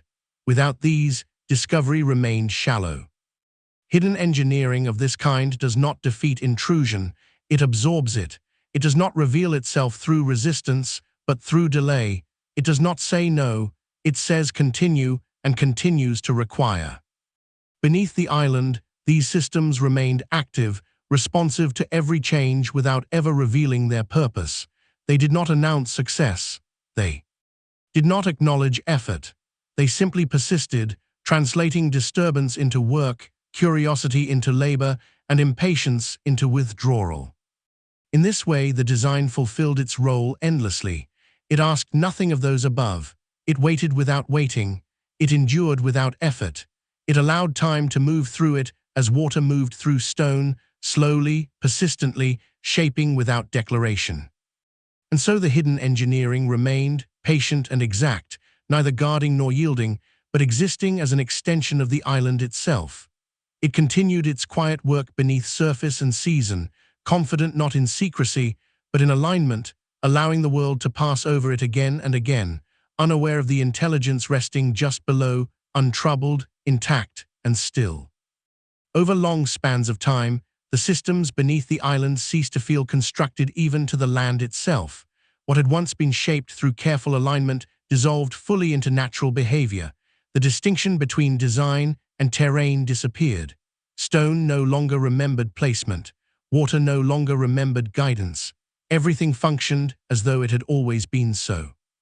Pressure continued to arrive in small, unremarkable ways. Seasonal shifts tightened and loosened the ground. Rain accumulated, then passed through. Frost pressed downward and released. Each cycle rehearsed the same responses, refining balance without altering intent. The system did not age, it acclimated. Those who disturbed the ground unknowingly participated in its work. Their actions activated responses already prepared. Weight caused redistribution. Digging invited redirection. Sound vanished into dampened layers. Each interference was translated into adjustment rather than revelation. The more effort applied, the more the system exercised its capacity to remain ordinary. What lay beneath did not seek isolation. It tolerated contact, absorbed it, and allowed it to exhaust itself. This tolerance prevented escalation. There was nothing to confront, nothing to defeat, only process, only time. Understanding remained elusive because understanding required separation of system from environment, of intention from result. Here, separation was impossible. The engineering did not stand apart from the island. It was the island, responding to conditions as islands do, through slow negotiation with force rather than refusal. This was the final refinement of the design, to become inseparable from what already existed, to be mistaken for coincidence, to be overlooked because it behaved too naturally to provoke suspicion. Curiosity prefers anomalies. It lingers where patterns break. Here, patterns are held. Even prolonged attention yielded little. Observations contradicted one another. Measurements refused consistency. Each attempt to isolate a cause revealed only more variables. The system did not conceal itself behind complexity. It concealed itself within normality. Those who sought progress eventually encountered fatigue, not the sharp fatigue of resistance, but the dull fatigue of repetition without result. Days passed without change. Effort accumulated without resolution. This exhaustion was not imposed. It emerged naturally from misalignment between expectation and reality. The system never corrected those expectations. It allowed them to wear away on their own. In rare moments, stillness brushed against comprehension, when disturbance ceased, when tools were set aside, when attention softened into listening rather than pursuit. In these moments, something almost revealed itself, not as structure, not as secret, but as a relationship. Stone, water, gravity, and time working together without hierarchy. But such moments were fleeting. They required relinquishment rather than acquisition. Few lingered there long enough to notice. Fewer still accepted what that noticing implied. Above ground, nothing changed. The island continued its unremarkable existence. Wind traced familiar paths. Vegetation followed patient cycles. Storms passed and were forgotten. There was no outward sign that anything beneath responded so precisely to intrusion. This absence of signal was the system's quiet assurance. Hidden engineering does not conclude. It does not complete itself. It persists by remaining useful to the land rather than to those who search. Its loyalty is to continuity, not revelation. The design did not aim to outlast attention. It assumed attention would eventually fade. What it aimed to outlast was force, the belief that pressure alone could yield understanding. Against this belief, patience remained undefeated. Beneath the island, The systems continued their slow, exact work. Water flowed where it must. Stone settled where it should. Gravity applied itself without rest. Each element fulfilled its role without awareness of design or defense. Nothing awaited discovery. Nothing awaited failure. The engineering remained as it had been shaped to remain, responsive without exposure, intelligent. Without declaration, enduring without maintenance. And so it rested beneath the island, indistinguishable from the island itself, continuing to transform intrusion into labor, effort into delay, and curiosity into quiet withdrawal. It asked for nothing. It promised nothing. It simply persisted, aligned with the world's oldest forces, allowing time to pass over it again and again, carrying with it the assurance that what endures longest is not what resists, but what learns how to remain. What was safeguarded beneath the island did not rest as an object that could be lifted, counted, or displayed. It existed as a convergence, a meeting point where separate forms of knowledge overlapped so precisely that they could no longer be divided without diminishing each other. Text alone would have been inert. Symbol alone would have drifted into myth. Measure alone would have reduced meaning to mechanism. Together, they formed something complete, and therefore dangerous. This danger did not arise from force or threat. It did not promise domination, wealth, or destruction. Its danger lay in clarity. To encounter it fully would have revealed relationships long obscured, between authority and origin, between ritual and justification, between command and consent. It would have shown that some structures of rule were not eternal, but assembled, and what can be assembled can be unassembled. The text within this convergence was not narrative. It did not tell a story that moved from beginning to end. It functioned more like a sequence of alignments, phrases arranged to mirror order rather than explain it. Meaning emerged only when read alongside symbol and measure, each correcting the excesses of the others. Taken alone, the text appeared incomplete, even confusing. Its coherence depended on context that could not be written. Symbols accompanied it, not as decoration, but as compression. They carried layers of meaning too dense for language, reducing complex relationships into forms that could be grasped instantly, then contemplated slowly. These symbols were not invented.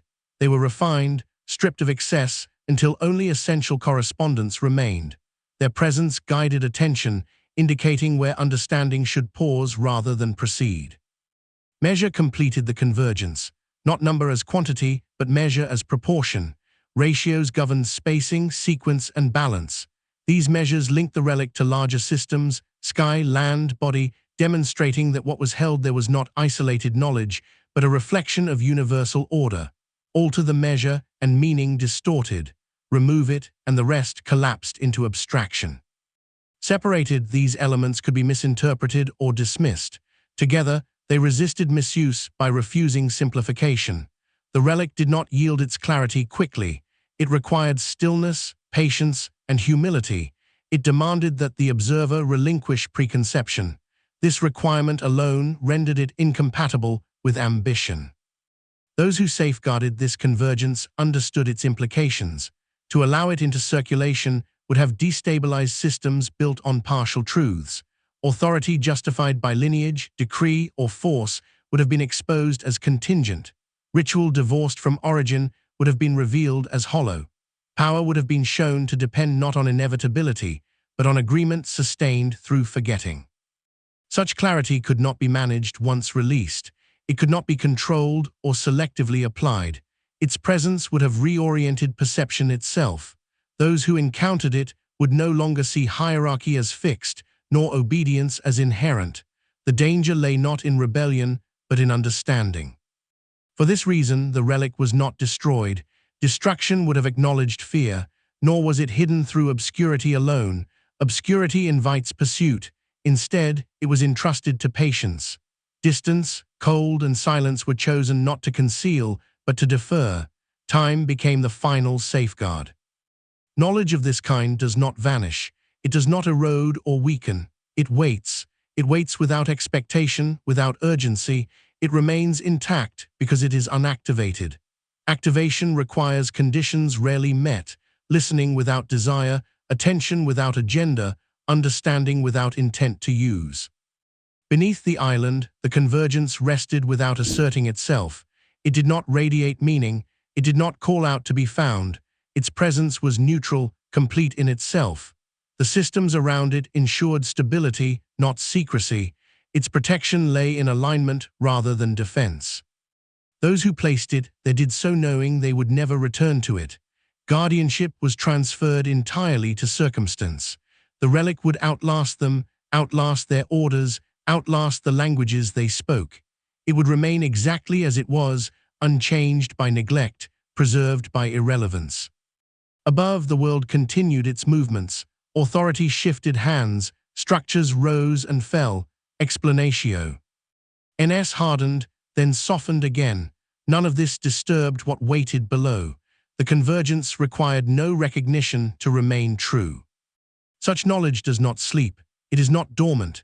It simply exists beyond reach, held in reserve by time itself. It waits not for discovery, but for readiness that may never arrive. And in that waiting, it remains complete, clear, intact, and unresolved, resting beneath stone and silence, where clarity can do no harm and understanding remains patient. The waiting for such knowledge was not passive. It did not simply endure time as stone endures weather. It remained coherent, held together by the same convergence that made it dangerous. Text, symbol, and measure continued their quiet dialogue, each preserving the others from decay. Nothing shifted, nothing loosened. The clarity remained exact, unchanged by centuries of neglect.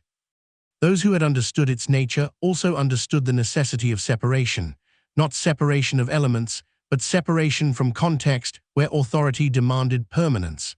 Within the structures of rule, clarity becomes corrosive. It dissolves assumptions too quickly. It exposes dependency where inevitability is claimed.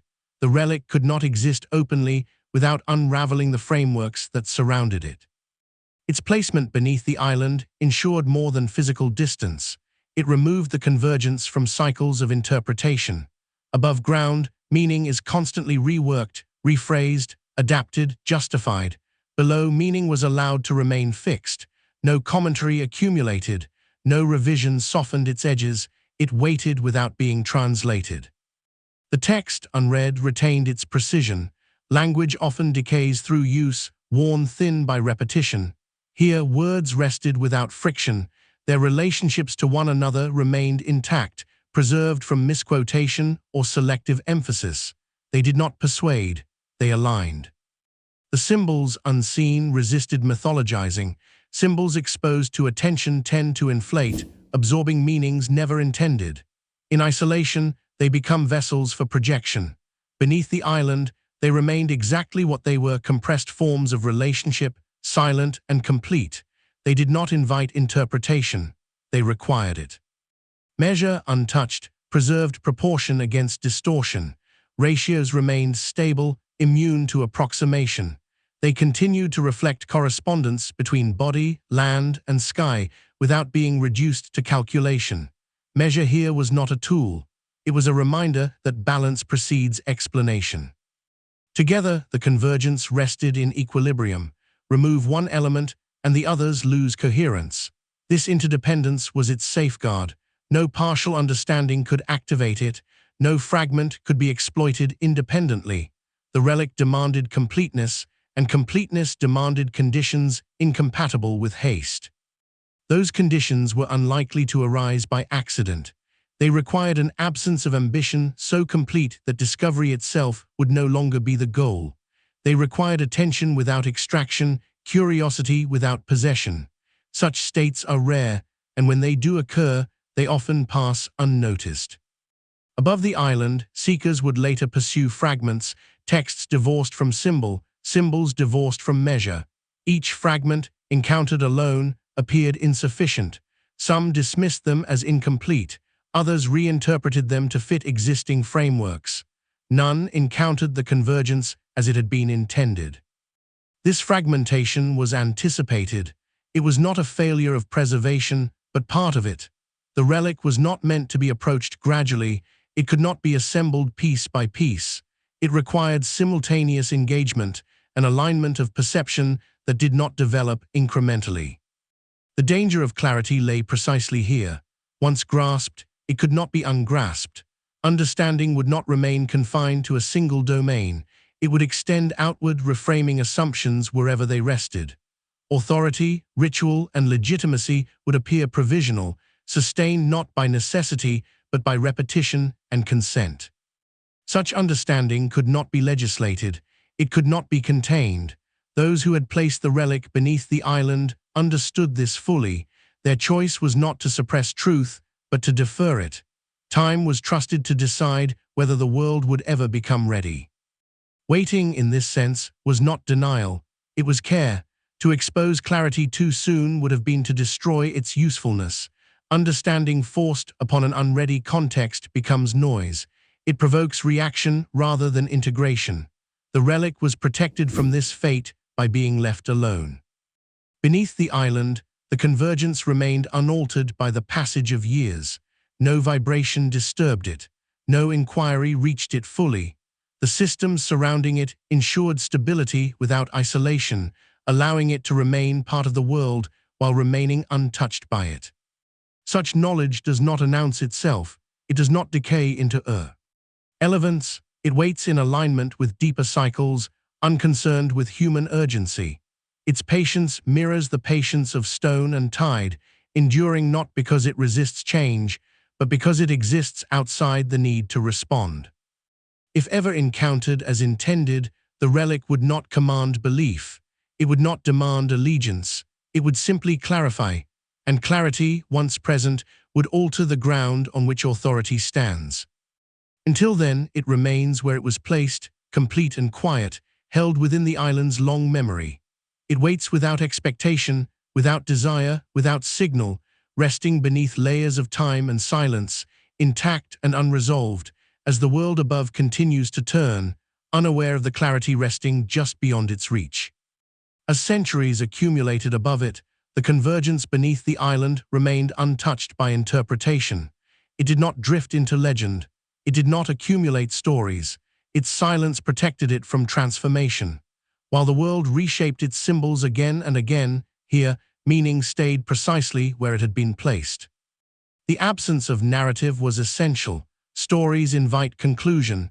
They demand resolution. This knowledge resisted such framing. It did not move toward an ending. It existed as a configuration, complete without progression. To encounter it was not to be told something, but to be repositioned. Those who had once known its form understood that exposure would not merely challenge authority, it would dissolve the need for it. Hierarchies built on mystery require obscurity to survive. When clarity enters, obedience loses its inevitability. The relic did not encourage defiance. It rendered defiance unnecessary by revealing how structures came to be. Such revelation could not be controlled once initiated. It would not remain confined to those deemed worthy. It would ripple outward, reorienting perception quietly and irrevocably. For this reason, the knowledge was not restricted to an elite. It was removed from circulation entirely. Distance was chosen over discrimination. Time proved an effective steward. As generations passed, the very categories that once made the relic dangerous shifted. New systems arose, unaware of the older alignments they echoed imperfectly. Authority reasserted itself in new forms, equally dependent on forgetting. The relic waited through each iteration, unaffected by replacement or reform. Fragments surfaced occasionally in altered form, symbols remembered without measure, phrases repeated without context. These fragments stirred curiosity but never coherence. They floated through thought like echoes without origin. Their incompleteness ensured safety. They hinted without revealing. The convergence itself did not respond to these distant reverberations. It did not weaken or strengthen. It remained neutral, balanced within the systems that held it. Its clarity did not fade with disuse. Clarity does not erode. It simply remains inaccessible until conditions align. Those conditions required a willingness to encounter understanding without intention to use it.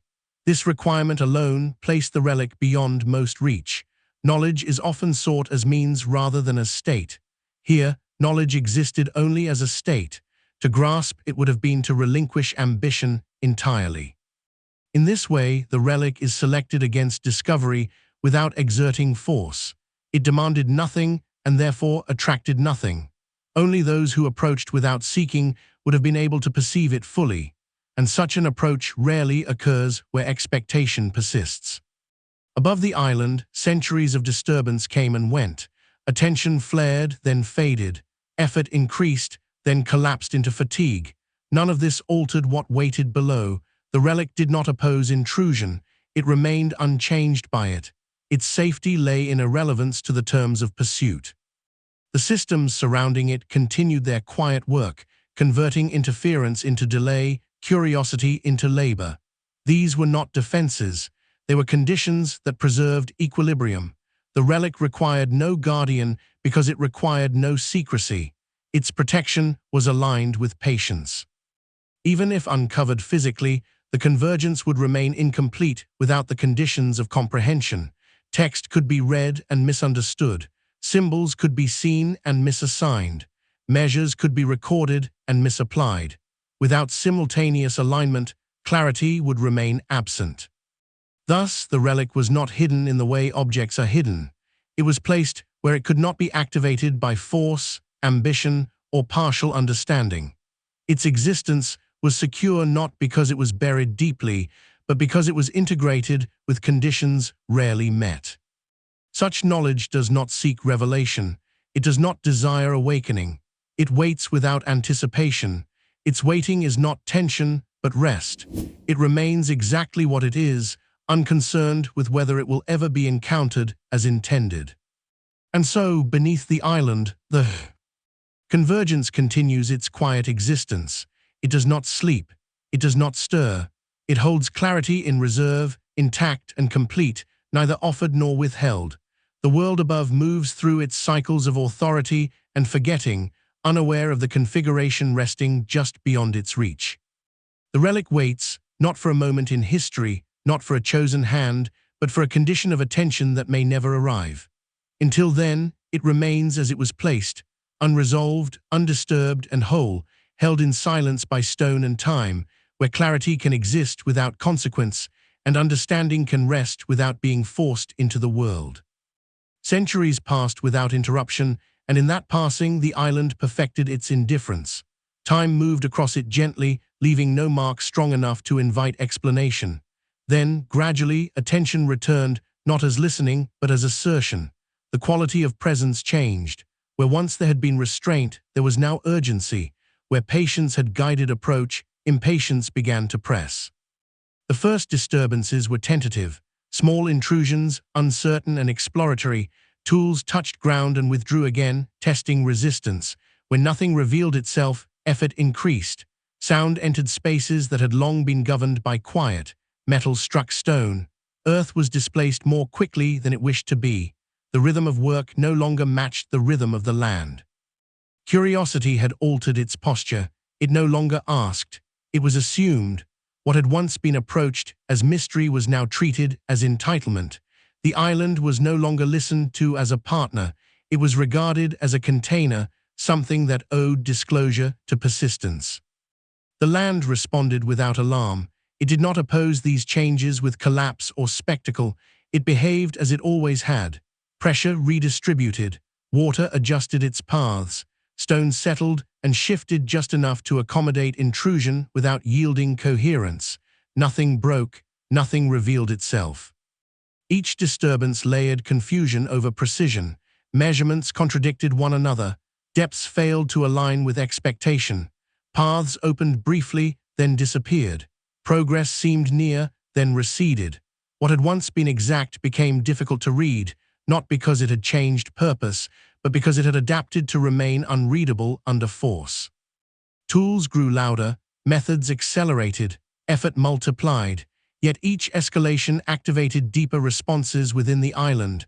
Channels lengthened, drainage altered, weight caused recalibration. What had been clear to those who listened became obscure to those who demanded. The original purpose remained intact, not preserved through resistance, but through accommodation. The systems beneath the surface absorbed interference and converted it into work. Every action taken from above produced adjustment below, increasing complexity without altering alignment. Those who disturbed the land mistook this response for an accident. They attributed difficulty to chance, miscalculation, or incomplete technique.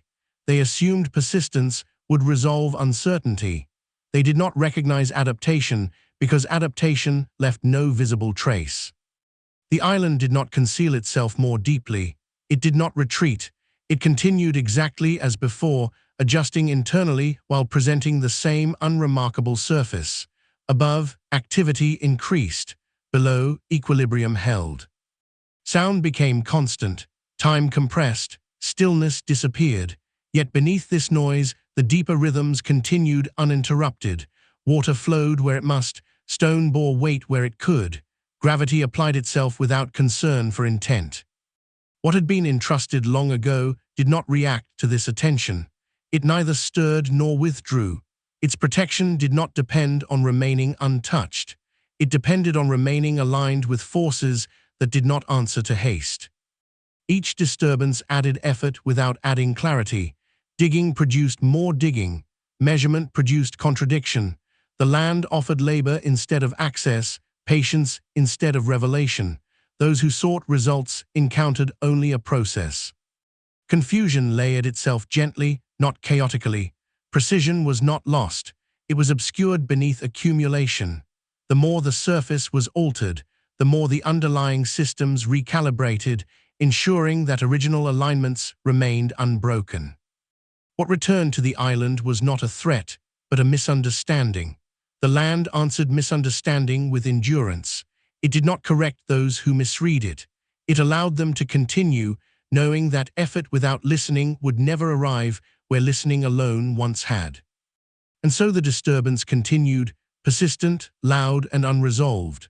Above ground, activity intensified. Below ground, intelligence remained calm. The island accepted attention without granting satisfaction, maintaining its long discipline of offering effort in place of access. The ancient work endured not as relic, but as condition. It adapted invisibly, absorbed interference, and remained precisely what it had always been, unaltered by insistence, unmoved by noise, and uninterested in explanation. As attention persisted, it grew increasingly confident in its own methods. Instruments multiplied, techniques refined themselves in pursuit of certainty. What could not be sensed was measured. What could not be measured was excavated. The land became a surface to be interpreted rather than a presence to be heard. In this shift, listening was replaced by extraction. Each attempt to clarify introduced further ambiguity. Marks made to guide progress became obstacles to interpretation. Openings collapsed into redirection. Water appeared where none was expected, then vanished just as abruptly. These responses were not reactions. They were continuations of a system long accustomed to translating intrusion into delay. Those who worked the ground spoke of resistance, though nothing pushed back. They described obstruction, though no barrier stood in their way. What they encountered was a process without an end point. Effort led forward only to encounter itself again, reshaped but unchanged in outcome. The land offered motion without arrival. Noise accumulated. Machinery disturbed layers that had not known vibration for centuries, yet even this failed to provoke revelation. Beneath the disturbance, sound dissolved quickly, absorbed into dampened strata. Echoes did not return. The island refused to amplify attention. Time behaved differently under this renewed focus. Days lengthened through repetition. Progress appeared incremental, then reversed. Certainty arrived briefly, only to dissolve under further examination. Each conclusion demanded revision. Confidence eroded not through failure, but through exhaustion. The systems below adjusted continually. Channels rebalanced. Stone redistributed pressure. Moisture followed newly formed paths, then abandoned them. The environment remained stable precisely because it did not resist change. It incorporated it, allowing interference to become part of the cycle without granting it control. The original precision remained intact, but unreadable under these conditions. Its logic did not align with the assumptions being applied. Where straight lines were sought, curves prevailed. Where symmetry was expected, asymmetry endured. Where cause was presumed, relationship dominated. The land did not contradict these assumptions. it simply ignored them. Those who sought answers increasingly relied on comparison between readings, between attempts, between outcomes.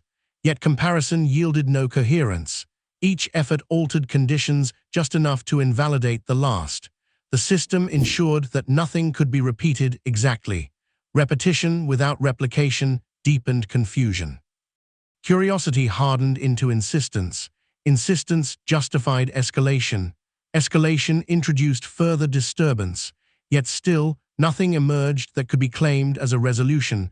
The island did not punish this persistence. It absorbed it. It continued to offer only what it always had, effort without conclusion. What had once been hidden through silence was now concealed through activity. The surface grew busier, more altered, yet the underlying alignment remained untouched. Precision hid beneath accumulation. The more layers were added above, the more inaccessible the original work became, not because it retreated, but because it became further contextualized within disturbance. The land's response was consistent. It did not yield clarity under pressure. It yielded a process. Each question asked of it was answered with labor rather than information. Each demand produced a task rather than a truth. In this way, the land was taught without instruction, offering experience instead of explanation. Those who paused long enough to notice sensed something amiss, not abstraction, but misalignment. Progress seemed possible only when attention softened. Moments of stillness occasionally revealed subtle correspondences, fleeting impressions of order beneath the noise. But these moments were rarely pursued. They did not promise results. The original purpose beneath the island remained unchanged. It did not require protection from this attention. It did not need defense against intrusion. It remained intact because it was never positioned as an object to be found. It existed as a condition that could not be accessed through force. Adaptation continued invisibly. Each disturbance was folded inward, its energy redistributed until it became part of the background. Nothing accumulated enough pressure to cause rupture. Nothing simplified enough to invite comprehension. The system remained balanced through constant, unremarkable adjustment. Above ground, activity intensified and then faltered. Interest waxed and waned. Focus shifted. Yet beneath it all, the deeper rhythms continued undisturbed. Water flowed according to gravity. Stone responded according to pressure. Time continued its work without regard for urgency. The island did not reject modern disturbance. It accepted it as it had accepted all else, with patience. It allowed confusion to accumulate where clarity was demanded. It permitted effort to exhaust itself where understanding was rushed. And in doing so, it ensured that what had been entrusted long ago remained exactly where it belonged, unchanged and unresolved, resting beneath layers of sound and motion that could never reach it fully. In time, the disturbance settled into routine. What had once felt urgent became habitual. The sound of tools blended into the island's daily weather, as ordinary as wind or rain. Attention no longer arrived with reverence or curiosity, but with expectation. The land was assumed to contain something owed, something waiting to be claimed. This assumption shaped every action that followed. Yet the island did not change its posture. It continued to respond as it always had, through adjustment rather than refusal. Each new attempt altered surface conditions without approaching essence. Digging displaced soil that soon behaved as though it had always been loose. Openings narrowed through moisture and pressure. Measurements contradicted themselves across short distances. Nothing held still long enough to be mastered. The layering of disturbance grew dense. Old paths were overwritten by new ones, then erased again. The surface carried the marks of effort without direction. From above, activity appeared intense, purposeful, even promising. From below, it registered only as vibration, pressure, and temporary imbalance, conditions already anticipated and absorbed. Confusion deepened not because the island hid more, but because the original clarity remained untouched. Precision existed beneath accumulation, unreachable through the methods being applied. Each added layer of intervention became another filter, another distance between intention and understanding. The more that was done, the less could be perceived. Those involved spoke increasingly of mystery, though mystery had never been the island's offering. What they encountered was consequence, the natural outcome of force applied without listening. They mistook delay for concealment and effort for progress. They believed proximity would yield revelation, unaware that proximity without alignment only multiplies uncertainty. Occasionally, all activity ceased. Exhaustion demanded pause. In these intervals, something shifted. The land breathed differently, water settled into quieter paths, sound diminished. In rare moments of stillness, subtle correspondences resurfaced, faint impressions of order beneath disruption. But these impressions lacked urgency. They offered no reward. When work resumed, they were forgotten. The island did not capitalize on these moments. It did not reveal more when the noise stopped. It simply returned to balance. Stillness did not unlock secrets. It restored equilibrium. What lay beneath remained unchanged by either disturbance or rest. Over time, interest fractured, explanations multiplied, interpretations diverged. Each observer carried away a different conclusion, none of them complete. The absence of resolution bred speculation rather than understanding. This, too, layered over the original precision, further insulating it from direct encounter. What had been entrusted long ago remained unaffected by these cycles. Its safety did not depend on remaining undiscovered.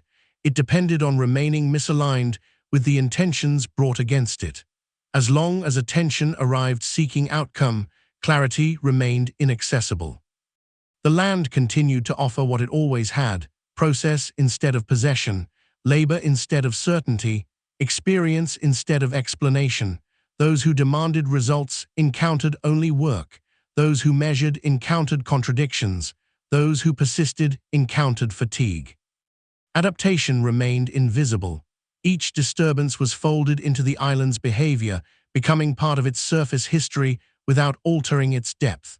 The systems below recalibrated continuously, ensuring that no accumulation of effort translated into comprehension. Nothing broke, nothing opened, nothing concluded. Eventually, attention waned, not because answers were found, but because effort became unsustainable. Interest moved elsewhere, carrying with it fragments of story and speculation.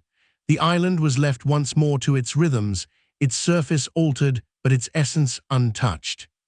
Wind reclaimed exposed soil, rain smoothed edges, growth returned where it could. The land erased the urgency of recent years with the same patience it had erased centuries before. Above, the signs of disturbance softened. Below, alignment held. The modern disturbance did not fail. It fulfilled its role. It demonstrated that insistence could not replace listening and that clarity does not yield to pressure. It added another layer to the island's long history of encounter, one more example of effort. Meeting endurance. What remained beneath the surface continued to wait, not for attention, but for alignment that did not seek to extract. Such alignment was rare and growing rarer still.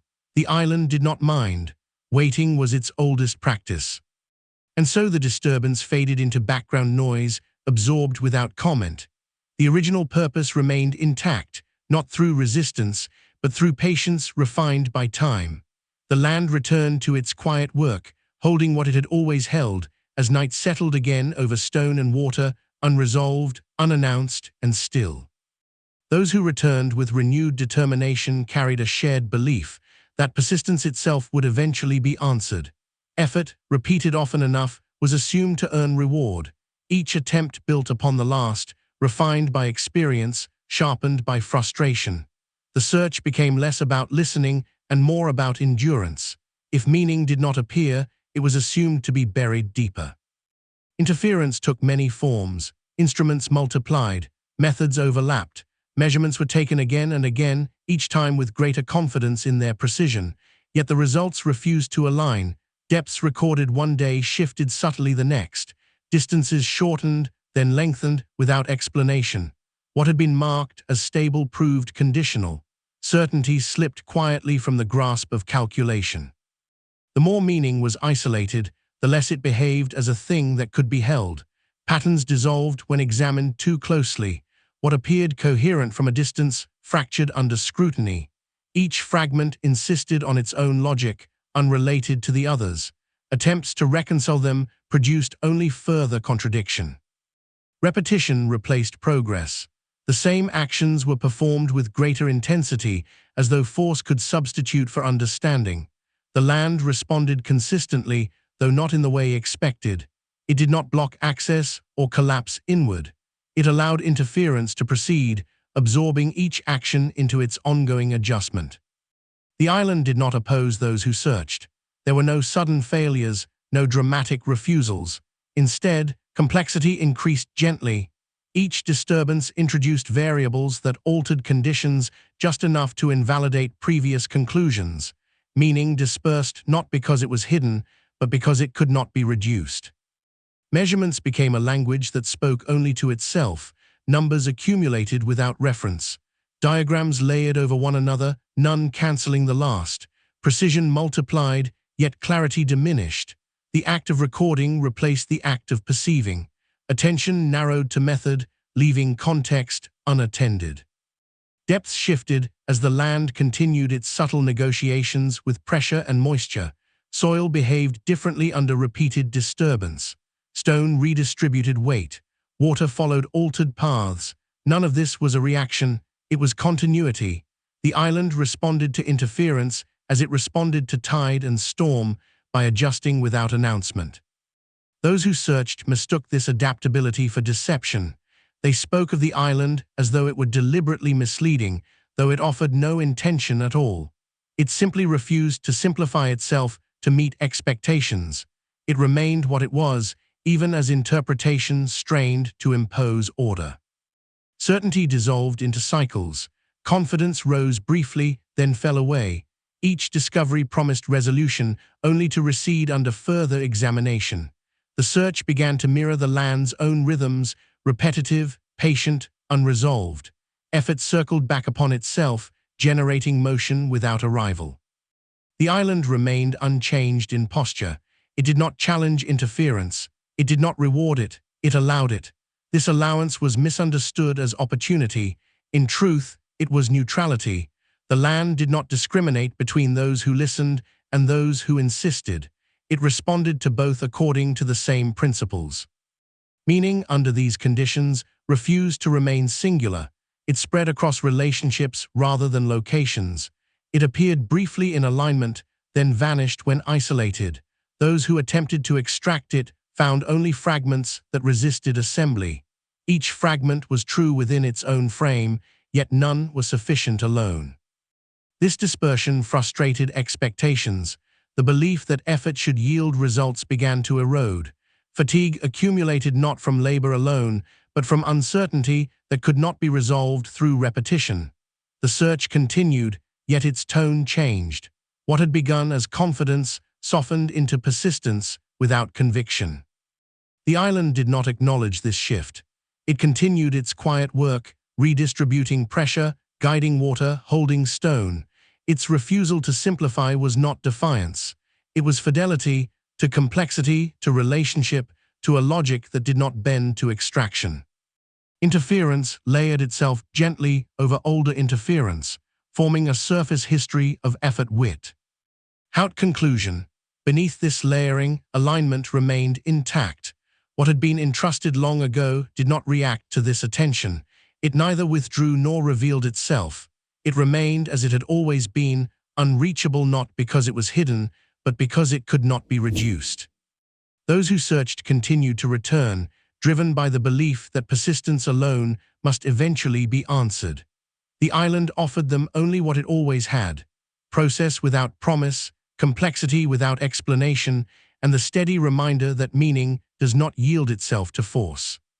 As interference continued, it began to shape those who practiced it. Attention narrowed further, drawn inward by method and repetition. The search no longer paused to question its own assumptions. Each contradiction was treated as error rather than instruction. Where coherence failed, effort increased. Where certainty dissolved, control was tightened. Measurements multiplied until they crowded perception. Instruments spoke louder than the land itself. Readings were taken at intervals too close together to allow conditions to settle. Each act of interference altered the next. ensuring that comparison remained unstable. What was measured was never the same twice, not because the island shifted deliberately, but because it was alive to pressure. Depth ceased to be a fixed reference. Excavations reached expected markers only to find them absent. What had been shallow felt suddenly distant. What had been deep appeared to rise. These shifts did not occur dramatically. They revealed themselves slowly through accumulation of inconsistency. Confidence eroded not through collapse, but through quiet unreliability. Those involved began to argue with their own records. Diagrams were revised, assumptions amended, language softened to accommodate uncertainty. Terms that once implied certainty were replaced with suggestions and probabilities. The search adapted linguistically even as it refused to adapt perceptually. The island continued to offer no resistance. It allowed all of this to proceed without obstruction. It did not collapse or retaliate. Its refusal to simplify remained steady, unreactive. Complexity persisted because complexity was its nature, not because it was imposed as defense. Meaning continued to disperse across relationships rather than location. Attempts to isolate it resulted in loss of context. Remove one variable and others shifted. Fix one reference and another dissolved. The land behaved as a system rather than a container, responding holistically rather than locally. This frustrated linear thinking. Cause refused to lead cleanly to effect. Effort refused to lead cleanly to result. The search encountered feedback loops instead of conclusions. Progress felt circular, not because nothing changed, but because change did not resolve. Fatigue deepened, not the sharp fatigue of resistance, but the dull fatigue of continual recalibration. Each attempt demanded reorientation. Each success carried its own undoing. The belief that persistence must be rewarded weakened, though it did not disappear. Some began to sense that interference itself was the source of dispersion. That meaning scattered precisely because it was being isolated. That simplification dissolved coherence rather than revealing it. These realizations emerged briefly, then receded under the pressure to continue. The island did not confirm or deny these impressions. It offered no guidance toward restraint. It simply remained what it was, responding to intrusion with adaptation, absorbing effort without yielding clarity. Over time, interference became ritualized. The same actions were performed with habitual precision. The search sustained itself through repetition, no longer driven by expectation of discovery, but by momentum. Ending felt more difficult than continuing. This continuation further layered disturbance over older disturbance. Surface conditions grew increasingly complex, shaped by years of effort without synthesis. Beneath this accumulation, the original alignments remained untouched, insulated not by secrecy, but by irrelevance to the methods applied.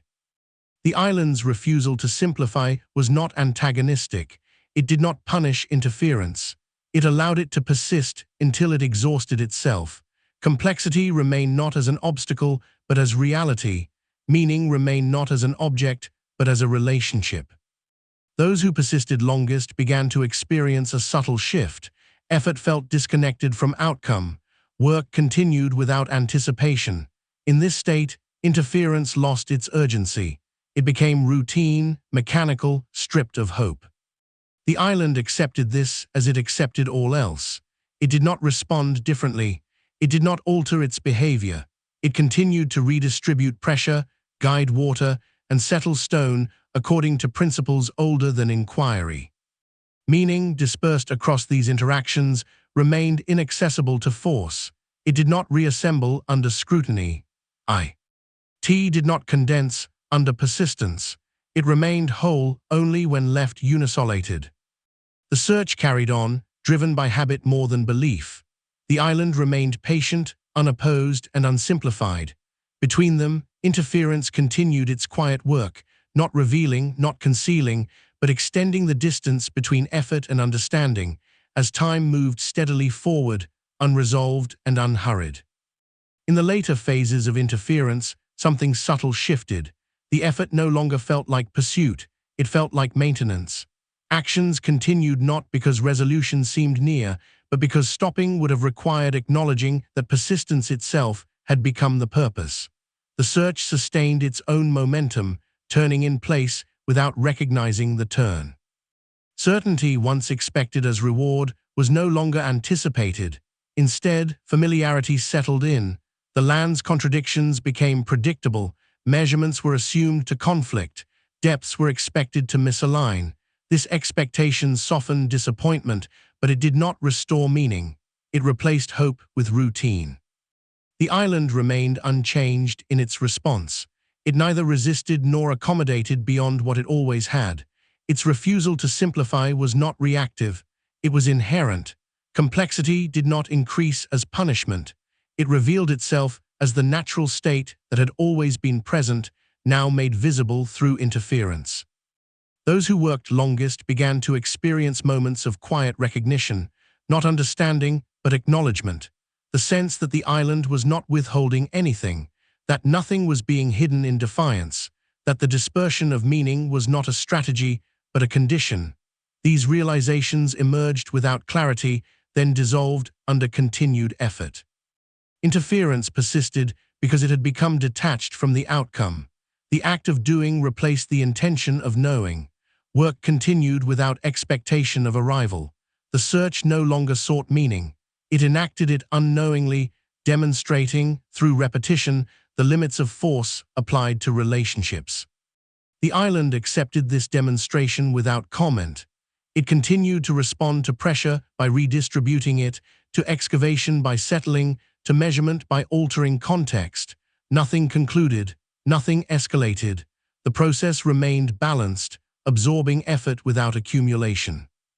Over time, layers of interference aged into the landscape. Marks softened, alterations blended into surface history. What had once seemed intrusive became ordinary. The island incorporated disturbance into its visible form without allowing it to reach deeper alignment. Above, signs of effort remained. Below, coherence held. Meaning, having dispersed long ago, did not return. It did not need to. It had never been singular. It existed only within relationships, and relationships could not be isolated. Those who sought to grasp it found only fragments, each accurate within itself, none sufficient alone. Eventually, interference slowed, not through resolution, but through attrition. Attention waned as effort lost its urgency. The work continued intermittently, driven by habit rather than belief. The island met this reduced presence as it met all presence, with patience. In moments of reduced activity, stillness returned briefly, not enough to invite understanding, but enough to restore balance. Water settled into quieter paths. Pressure equalized. The land breathed without interruption. These intervals did not reveal anything new. They simply allowed the island to remain itself. The refusal to simplify remained absolute. It was not a barrier erected against inquiry. It was a boundary defined by nature. The island could not be made smaller than it was. It could not be reduced to a single answer. Its coherence depended on complexity held intact. Those who left carried with them impressions rather than conclusions. Stories formed without resolution. Interpretations diverged. None aligned fully. This divergence extended the dispersion of meaning beyond the island itself, ensuring that what could not be simplified in place could not be simplified elsewhere. Interference, in this way, fulfilled its final function. It demonstrated that insistence does not compel clarity, and that effort alone does not guarantee understanding. It layered experience over expectation until expectation wore thin. The island remained neither victorious nor defeated. It had never been engaged in a contest. It simply continued its long practice of existing without explanation. Beneath surface disturbance and accumulated effort, alignment persisted undisturbed. What had been entrusted long ago remained exactly where it was, unchanged by attention, unaffected by interference. It did not require secrecy to endure. It required only that it not be simplified. And so the interference faded into history, another passage of effort without conclusion. The island absorbed it as it absorbed all else, smoothing its surface over time while preserving its depth. Night returned as it always had. Water rehearsed its patience. The stone held its pressure. Meaning remained dispersed, intact within the relationship, unreachable through force. The island did not refuse the search. It simply refused to become smaller than it was.